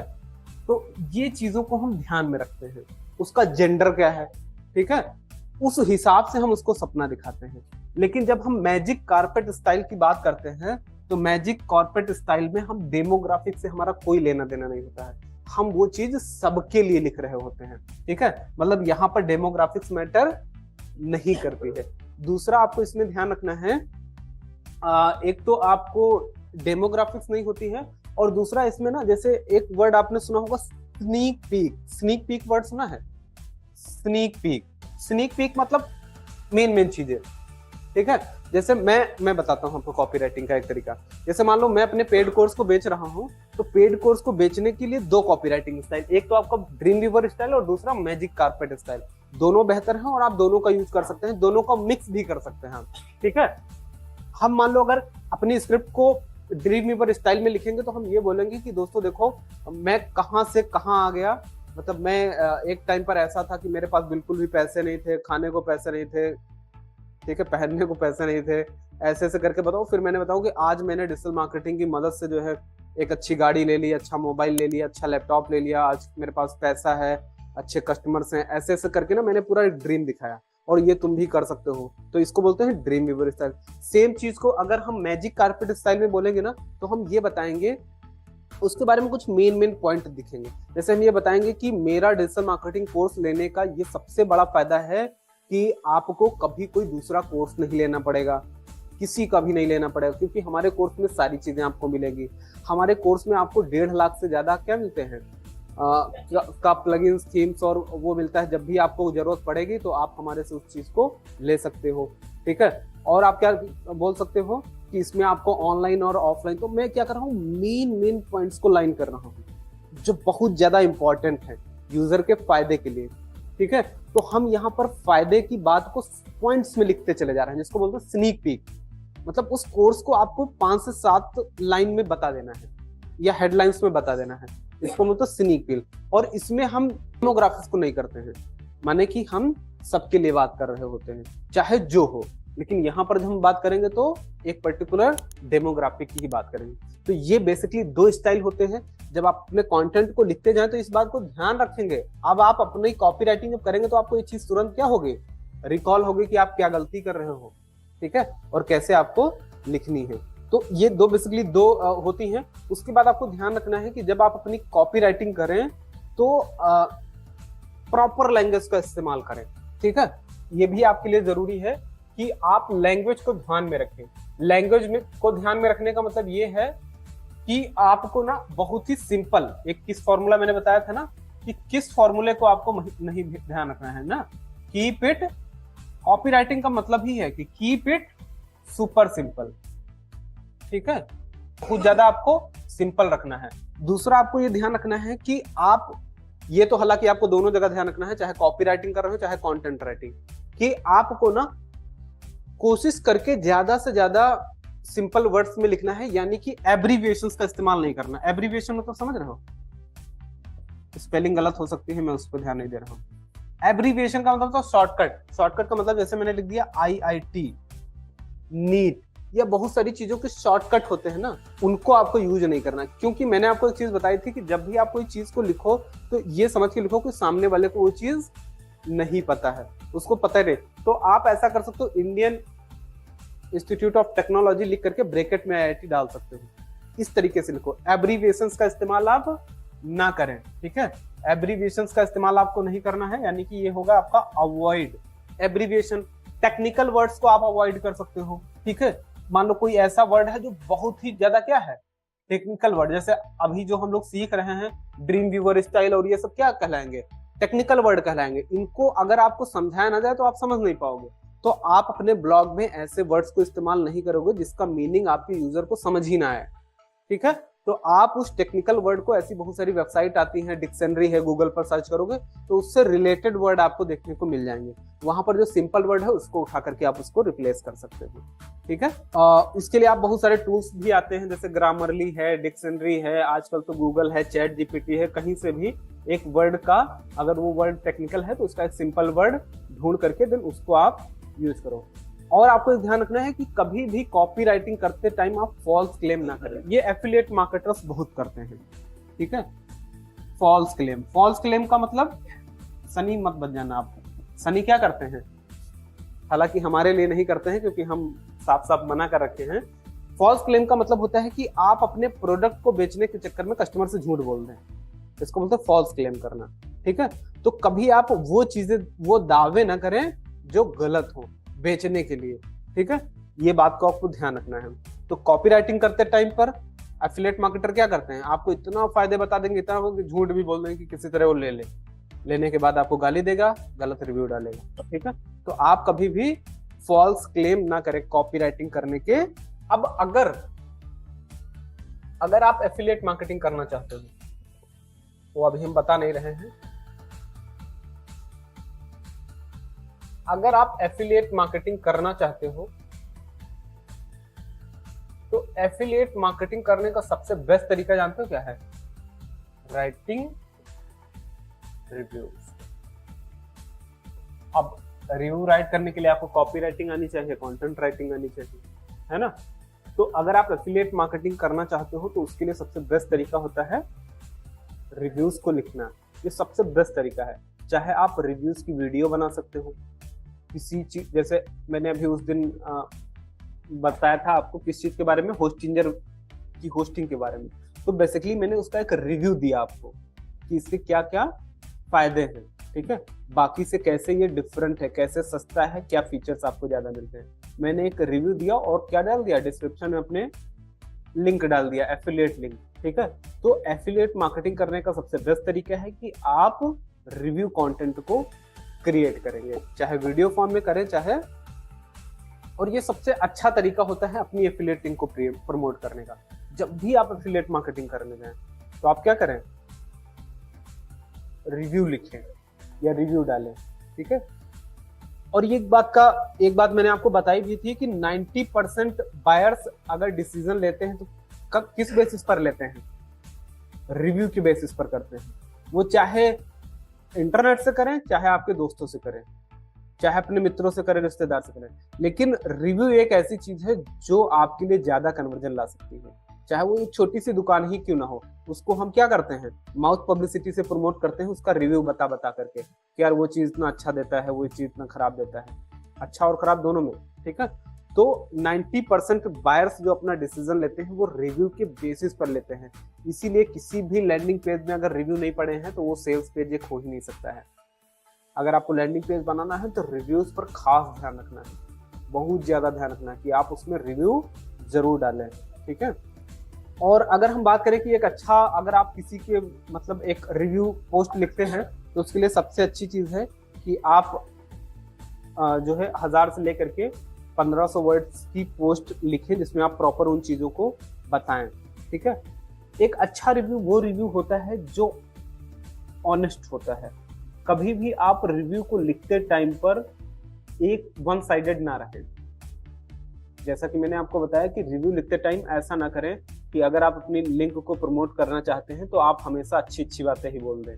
अच्छा रिव्यू मतलब ये होता है कि आप किसी प्रोडक्ट के बारे में अगर बता रहे हैं तो सच बताएं, क्या गलतियां हैं और क्या इसके नुकसान है। फिर यूजर डिसाइड करके डिसीजन लेगा कि उसको वो लेना है या नहीं लेना है, लेकिन आपको सारा चीज सही सही बताना है। तो एक अच्छा रिव्यू लिखने का तरीका क्या है कि आपको ऑनेस्ट रहना है, और दूसरा आपको क्या करनी है कि मतलब एक्यूरेट और प्योर इन्फॉर्मेशन देनी है। इधर उधर की बातें आपको नहीं करनी, एकदम टू द पॉइंट अपनी बात को लिखना है, ठीक है। और आप कर सकते हो कि आप अपने पर्सनल एक्सपीरियंस को साझा करो। अगर मान लो आपने किसी प्रोडक्ट के बारे में रिव्यू लिखा तो कोशिश करो कि उस प्रोडक्ट को आपने पहले यूज किया हो। आप किसी एसी के बारे में या फ्रिज के बारे में या फिर मोबाइल के बारे में या फिर किसी डिजिटल प्रोडक्ट के बारे में रिव्यू तभी लिखें जब आप उसको पर्सनली एक्सपीरियंस करें। ऐसा नहीं कि जैसे मेरे से बहुत सारे लोग बोलते हैं कि सर क्या मैं आपके कोर्स को एफिलिएट कर सकता हूं, तो हम उनको सीधे मना कर देते हैं क्योंकि तुमने एक्सपीरियंस ही नहीं करा मुझे। जब आप मुझे एक्सपीरियंस करोगे, मेरे कोर्स को पढ़ोगे, तब आप मेरे को समझ पाओगे कि मेरा पढ़ाने का तरीका कैसा है, और उसके बाद अगर आप वो रिव्यू लिखोगे तो वो एक जेन्युइन रिव्यू होगा। अगर आप फेक रिव्यू दोगे तो वो साफ साफ झलकेगा, ठीक है, वो यूजर को पता चल जाएगा। इसलिए आप हमेशा सच्चे रिव्यू ही डालें, फर्जी के रिव्यूज मत डालें, और उस रिव्यू को माने उस प्रोडक्ट को पहले एक्सपीरियंस करें तब उसके बारे में रिव्यू लिखें। अगर आप किसी प्रोडक्ट के बारे में रिव्यू लिखते हैं तो आप उसको बाई करें। आपने देखा होगा यूट्यूब पर बहुत सारे ऐसे लोग हैं जो सिर्फ और सिर्फ यूट्यूबर बाद में है, वो एफिलिएट मार्केटर पहले है। अलग अलग प्रोडक्ट को क्या करते हैं, वो एफिलिएट करते हैं, लेकिन वो क्या करते हैं कि उस प्रोडक्ट को ऑर्डर करते हैं, पहले यूज करते हैं, दिखाते हैं, चला के दिखाते हैं, फिर आपको बताते हैं कि इसमें क्या अच्छा है क्या बुरा है। वो एक सही तरीका है। अब मेरे पास वो चीज है नहीं, मैं सिर्फ बता दूं कि यार ये पर्टिकुलर एसी ना इतना बढ़िया कूल करता है, ये करता है, वो करता है। अगर वो चीज मेरे पास है और मैं दिखा करके चला करके दिखाता हूँ तो उसका ज्यादा इम्पैक्ट पड़ेगा, ठीक है। कहने का मतलब ये है कि आपको उसको पर्सनली एक्सपीरियंस करके फिर रिव्यू करना है उस चीज के बारे में। जैसे मैंने होस्टिंजर को पर्सनली एक्सपीरियंस करा है, मैंने अदर होस्टिंग को पर्सनली यूज किया है, तब मैंने आपको बताया कि होस्टिंजर बेस्ट है। ये सही तरीका है अपने प्रोडक्ट को एफिलिएट करने का और आपको क्या करना है कि आपको ना सारे फीचर्स के बारे में लिस्ट आउट करना है। जब भी आप एफिलिएट पोस्ट लिख रहे हो अपने ब्लॉग के लिए, तो आप उसके सारे फीचर्स को नोट डाउन करके जरूर डालिए, ठीक है। रेफरेंस लिंक को जरूर डालिए, बहुत ज्यादा इंपॉर्टेंट है। सब हेडिंग को जरूर डालिए, और 3 से 4 कॉल टू एक्शन आपको डालने हैं, बहुत ज्यादा नहीं और बहुत कम नहीं, ठीक है। तो ये तो हो गया आपका कॉपी राइटिंग। अब हम आते हैं एसईओ पर, कि आपको एसईओ कैसे करना है, एसईओ क्या होता है, एसईओ के क्या बेनिफिट्स हैं, ठीक है। तो एसईओ का मतलब तो सबको पता है क्या होता है, फुल फॉर्म क्या होता है एसईओ का, सर्च इंजन ऑप्टिमाइजेशन। यार ना, एसईओ इतनी बड़ी चीज है जिसको पढ़ाने के लिए शायद 1 महीना भी लग सकता है, बहुत डीप है, बहुत बड़ा है। तो मैं आपको ना केवल बेसिक ओवरव्यू ही दूंगा, बाकी आपको मास्टरी हासिल करनी है, बहुत ज्यादा एक्सपर्ट बनना है, तो आपको थोड़ा और ज्यादा पढ़ना पड़ेगा, ठीक है। तो सर्च इंजन ऑप्टिमाइजेशन के बारे में हम लोग बात करेंगे। हालांकि हम काफी अच्छी बातें करेंगे, मतलब आपके जरूरत का काम सब कुछ आ जाएगा, बट अगर आपको बहुत ज्यादा सुपर स्पेशलिस्ट बनना है तो आपको पढ़ना पड़ेगा, ठीक है। इसका मतलब होता है सर्च इंजन ऑप्टिमाइजेशन, और इसके नाम से ही पता चल रहा है, सर्च इंजन का मतलब होता है कौन, जैसे आपका गूगल है, बिंग है, याहू है, यही ज्यादा पॉपुलर है, इन्हीं का हम नाम लिख देते हैं। तो ये कुछ सर्च इंजन है। जब आप गूगल पर जाते हो, कुछ सर्च करते हो, या फिर बिंग पर जाकर के कुछ क्वेरी डाल करके सर्च करते हो, या फिर याहू पर जाते हो और कुछ क्वेरी सर्च करते हो, तो बेसिकली हम क्या करते हैं, सर्च इंजन को ऑप्टिमाइज करते हैं। यानी कि हमने जो कंटेंट को लिखा है,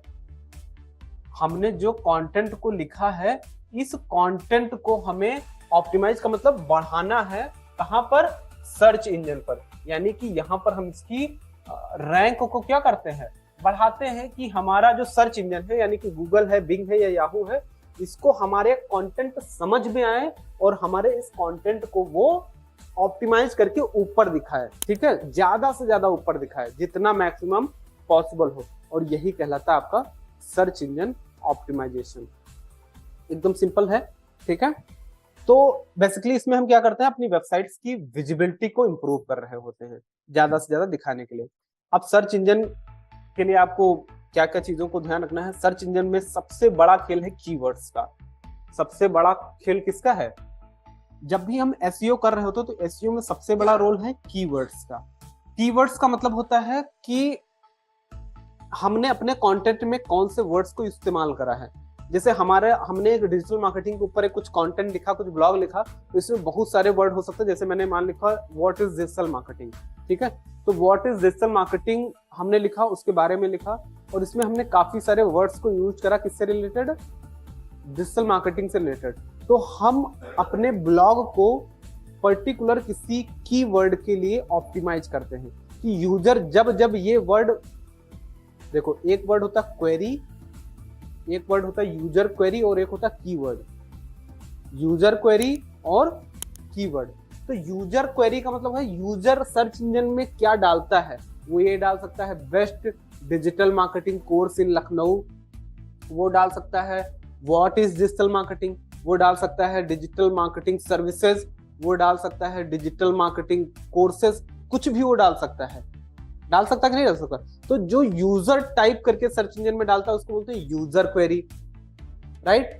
कीवर्ड का मतलब है कि हमने अपने ब्लॉग को लिखते टाइम पर कौन से वर्ड्स को इस्तेमाल किया था, कौन से वर्ड्स के लिए अपने ब्लॉग को ऑप्टिमाइज किया था, वो कहलाएगा आपका कीवर्ड, मेन वर्ड।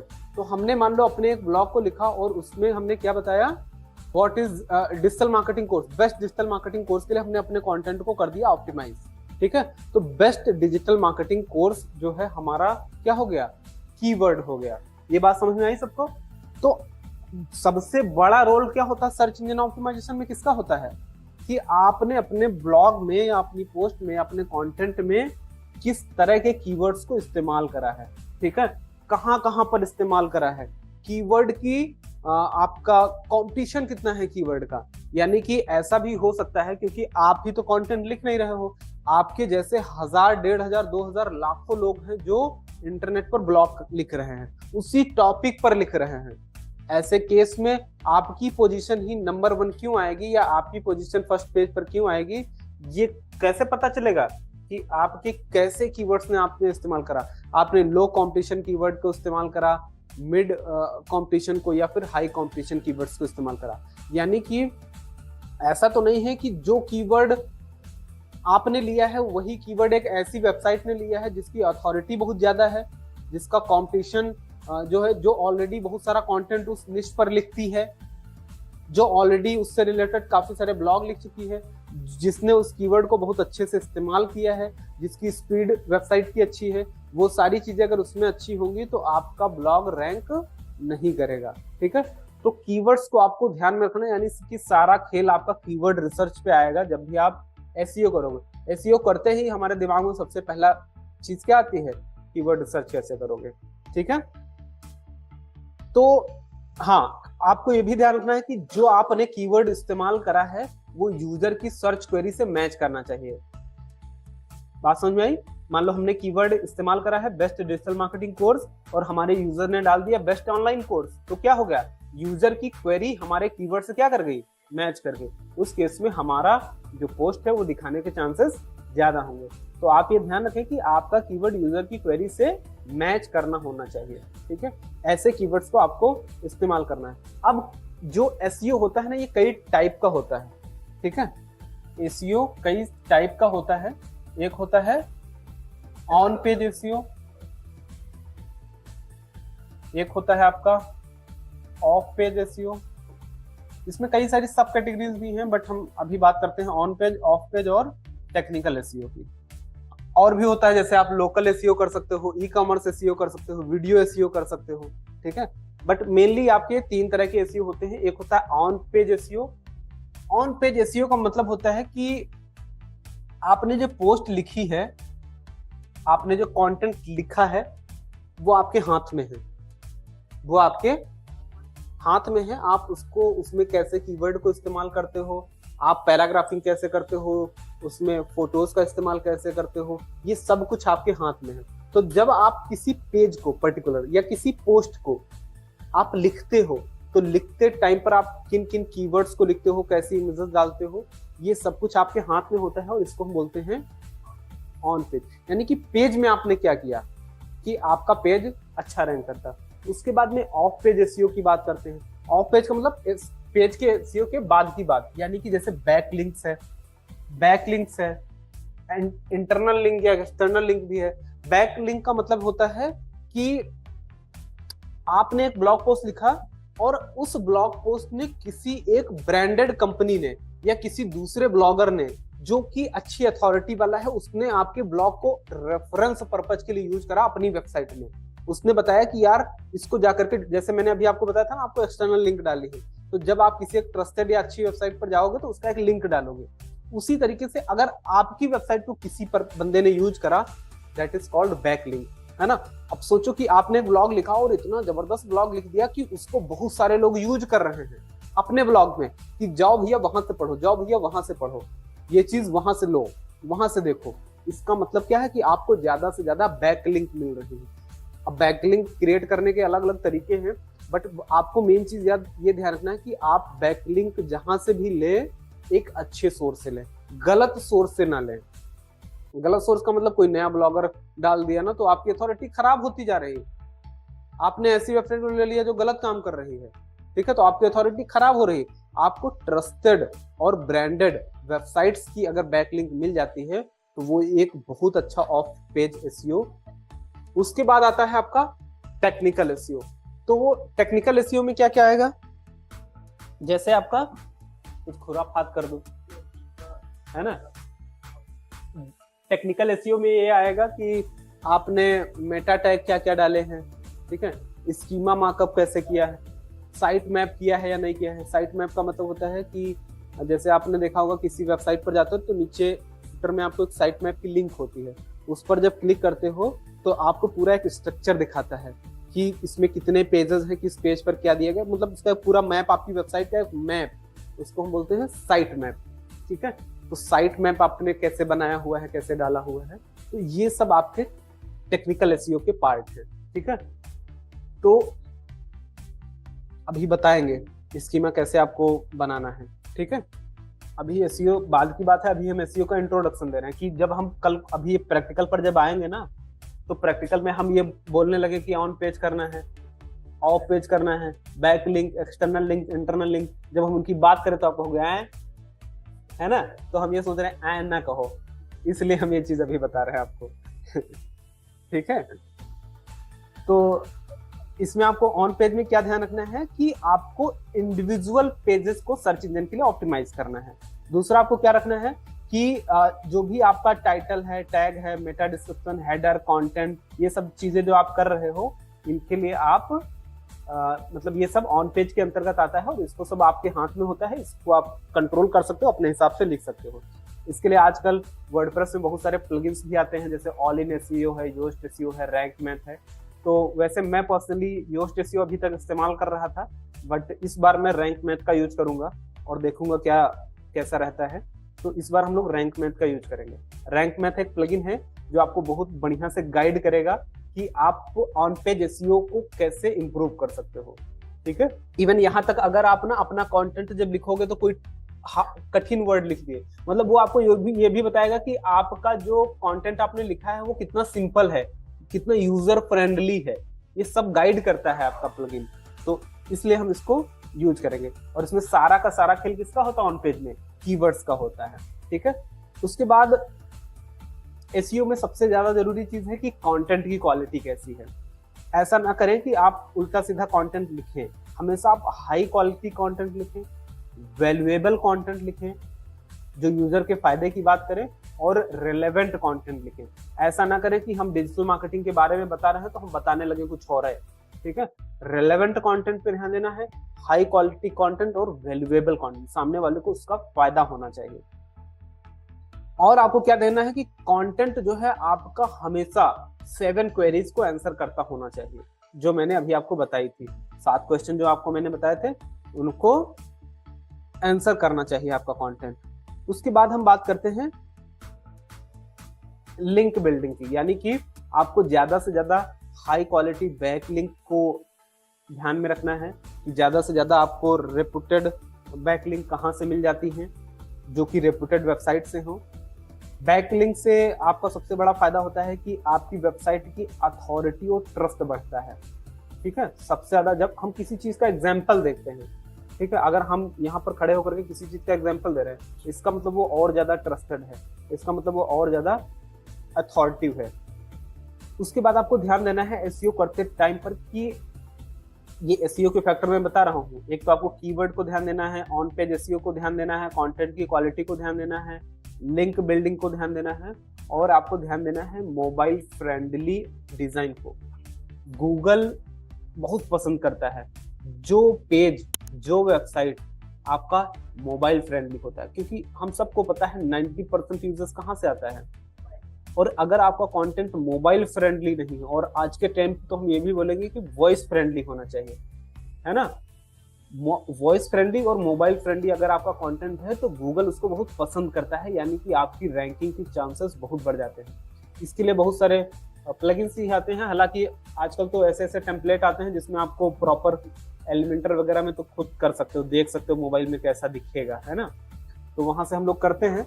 तो आप ये ध्यान रखिए कि आपकी वेबसाइट क्या होनी चाहिए, मोबाइल रिस्पॉन्सिव होनी चाहिए। क्यों? क्योंकि गूगल ऐसी वेबसाइट को ज्यादा प्रायोरिटाइज करता है। ठीक है, और आपका मैटर करेगा एसईओ में साइट की स्पीड। वैसे मैं आपको बताऊं कि किसी भी वेबसाइट के या किसी भी पेज की एसईओ के लिए 200 से ज्यादा फैक्टर्स होते हैं, जिनमें से यहाँ मैं आपको 10-12 बता रहा हूँ। वैसे 200 से ज्यादा डायरेक्ट और इनडायरेक्ट फैक्टर्स होते हैं जिन पर डिपेंड करता है आपके पेज का एसईओ या आपकी पोस्ट का एसईओ। ठीक है, बट आपको मेन चीजों को ज्यादा फोकस में रखना है। ठीक है, तीसरा आपका इसमें है अगला, साइट की स्पीड कैसी है। तो एक बार हम लिखते चलते हैं, ठीक है, नहीं तो भूलते जाएंगे, क्योंकि ये भी जरूरी है। पहला मैंने आपको क्या बताया था, एसईओ में आपको क्या ध्यान देना है, ऑन पेज एसईओ ध्यान देना है। ठीक है, बैकलिंक बिल्डिंग पे ध्यान देना है, और हाँ मोबाइल फ्रेंडली वेबसाइट होनी चाहिए, और कंटेंट की क्वालिटी मैंने बताई आपको ना, और साइट स्पीड, आपके वेबसाइट की स्पीड। चलो हाँ, कहाँ पे हम थे, साइट की स्पीड पर आपको ध्यान देना है। इसमें आपको आपकी वेबसाइट की स्पीड बढ़ाने के कई सारे तरीके हैं। इसके लिए आप कुछ कैश प्लगइन्स का इस्तेमाल कर सकते हो। अपनी जो इमेज है उनको आप थोड़ा सा कंप्रेस कर सकते हो। इमेजेस में आप वेब इमेजेस का इस्तेमाल करो, ठीक है। सर्वर आप कोशिश करो कि आपका कहाँ का होना चाहिए। अगर इंडियन सर्वर मिल जाता है, एशिया का सर्वर मिल जाता है तो सबसे बढ़िया है। सर्वर से आप अपनी वेबसाइट की स्पीड को बहुत ज़्यादा बढ़ा सकते हो। तो कुल मिलाकर के आपको अपनी वेबसाइट की स्पीड को बढ़ाना है, क्योंकि गूगल ऐसी वेबसाइट को ज़्यादा प्रायोरिटी देता है। उसके बाद डिपेंड करता है साइट स्ट्रक्चर।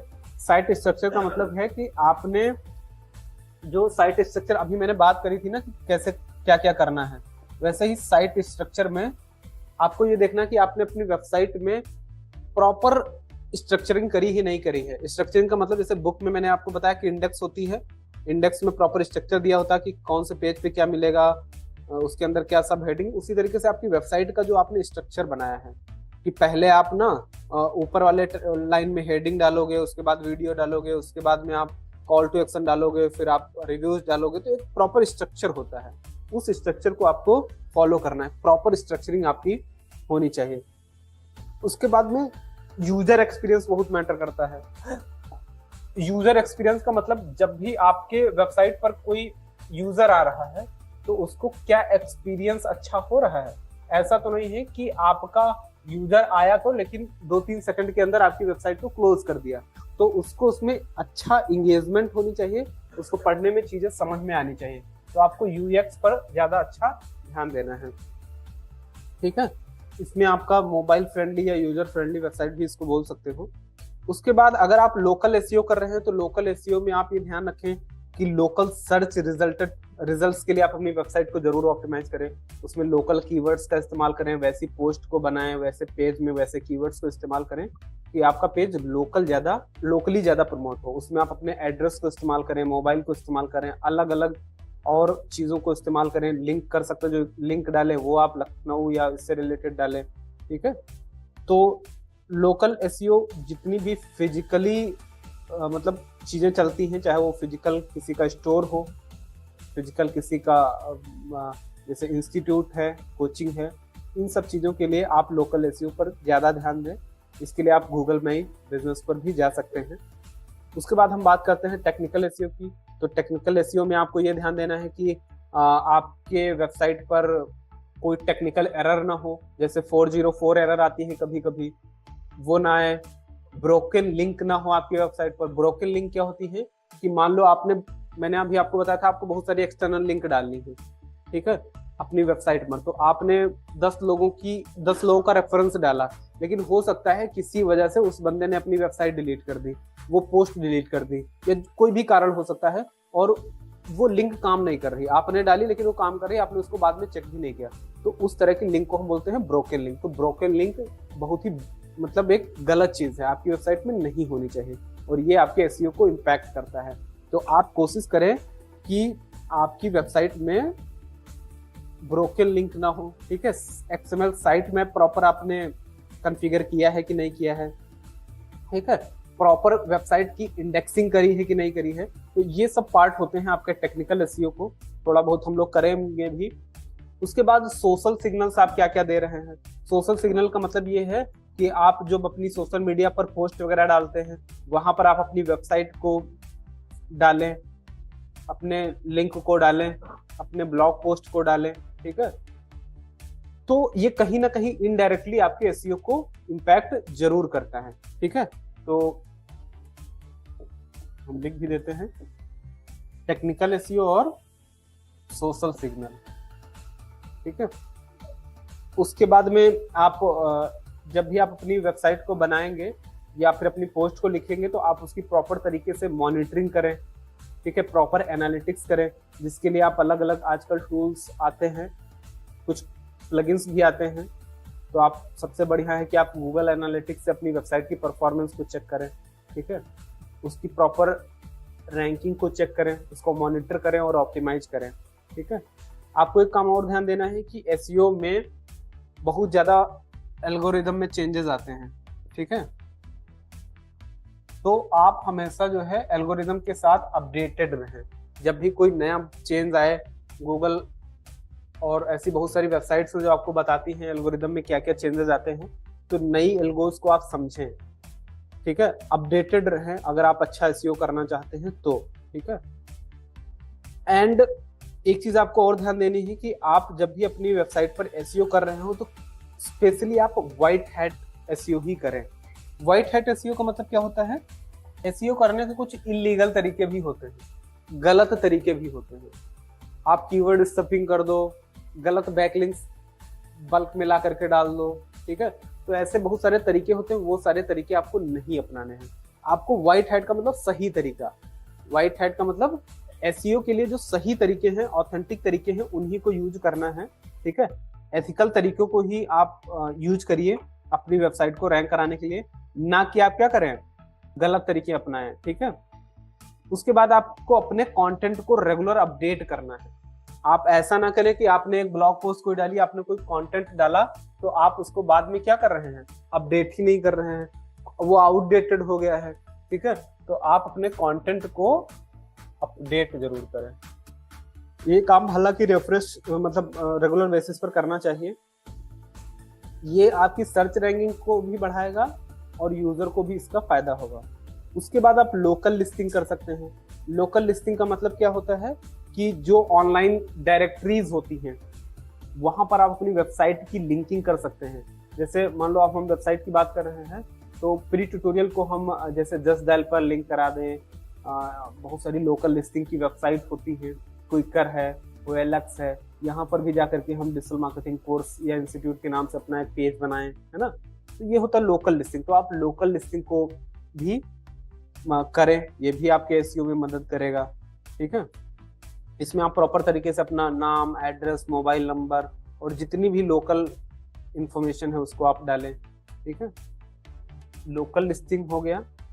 उसके बाद आप क्या करें कि यूजर इंटेंट को ध्यान रखें, ठीक है। यूजर इंटेंट का मतलब है कि यूजर की क्वेरी, आपका जो ब्लॉग पोस्ट है वो यूजर की क्वेरी को सॉल्व करना चाहिए, ठीक है। और जो भी आप इंफॉर्मेशन डाल रहे हैं वो आपका यूजर की क्वेरी से मैच भी करना चाहिए, यूजर इंटेंट की, है ना। तो आप यूजर की क्वेरीज को समझें, यूजर क्या चाहता है, उसके इंटरेस्ट को समझें। कुल मिलाकर के आपको लोकल लिस्टिंग्स पे फोकस करना है। यूजर इंटेंट में आपको ये ध्यान देना है कि यूजर को आपकी बात समझ में आनी चाहिए, यानी कि आप जब कोई कंटेंट लिखें तो यूजर के लिए वो इंटरेस्टिंग कंटेंट होना चाहिए, ठीक है। और उसको समझ में आना चाहिए, सिंपल होना चाहिए, ठीक है। और यूजर के हित की बात आपको करनी है। एसईओ को इम्प्रूव करने के लिए बहुत ज्यादा पॉपुलर टूल्स हैं, जैसे Href है, SEMrush है, मौज है, ठीक है। ये सारे टूल्स को आप इस्तेमाल कर सकते हैं कीवर्ड को रिसर्च करने के लिए, ठीक है। गूगल सर्च कंसोल का यूज कर सकते हैं, गूगल कीवर्ड प्लानर का इस्तेमाल कर सकते हैं। तो इन टूल्स की मदद से आप अच्छे कीवर्ड्स को फाइंड करके अपने ऑन पेज एसईओ को इम्प्रूव कर सकते हैं, ठीक है। तो आप एसईओ टूल्स को इस्तेमाल करेंगे, ठीक है, जिनके बारे में मैं आपको बताऊंगा जब हम लोग प्रैक्टिकल पर आएंगे थोड़ा। और एक चीज आपको ध्यान देनी है कि जब भी हम एसईओ करें तो एसईओ करते टाइम ये चीज ध्यान रखें कि एसईओ कोई एक बार की चीज नहीं है, एक बार कर दिया और हो गया। SEO is a ongoing process, बहुत इंपॉर्टेंट चीज है। एसईओ एक ऑनगोइंग प्रोसेस है, यानी कि टाइम टू टाइम आपको क्या करना पड़ेगा। जैसे मैंने अभी आपको बताया भी कि एल्गोरिदम अपडेट, कंटेंट अपडेट, है ना। अपनी रैंकिंग को इम्प्रूव करने के लिए अलग अलग क्या आप कर सकते हो टेक्निकल में, चाहे वो ऑन पेज में, ऑफ पेज में, वो सब कुछ आपको करते रहना है रेगुलर बेसिस पर। अगर आप नहीं करोगे तो आपसे आगे कोई और निकल जाएगा। आपने देखा होगा गूगल में सेम क्वेरी आप डालो तो आज कोई और ऊपर आता है, कल कोई और आता है, परसों कोई और आता है। क्यों? क्योंकि उसके एसईओ कहीं ना कहीं इम्पैक्ट करता है उस चीजों को। तो आपको ये चीजें ध्यान देनी है। कुछ चीजें और है, जैसे कि आप अपनी वेबसाइट में हमेशा ध्यान रखें कि SSL लगा होना चाहिए। अगर SSL नहीं है तो दिक्कत करेगा। HTTPS आता है ना लिख करके, सिक्योर ताला बना होता है वेबसाइट्स में, तो वो आपका जरूर होना चाहिए। SSL लगाने के लिए आप आजकल तो फ्री में बहुत जगह से आपको मिल जाता है SSL, वहां से ले सकते हो, क्लाउडफ्लेयर वगैरह। 404 एरर नहीं आनी चाहिए, इसको बहुत सारे प्लगइन आते हैं, उनसे आप रीडायरेक्ट कर सकते हो, ठीक है। ब्रोकन लिंक नहीं होनी चाहिए, तो ये ब्रोकन लिंक फिक्स करने के लिए भी प्लगइन आते हैं, उनके लिए आप उन प्लगइन्स को इस्तेमाल करके कर सकते हो, ठीक है। तो ये हो गया। अब मंडे को हम थोड़ा सा और प्रैक्टिकल करेंगे ब्लॉगिंग में ही और SEO में ही, ठीक है। आज के लिए इतना ही।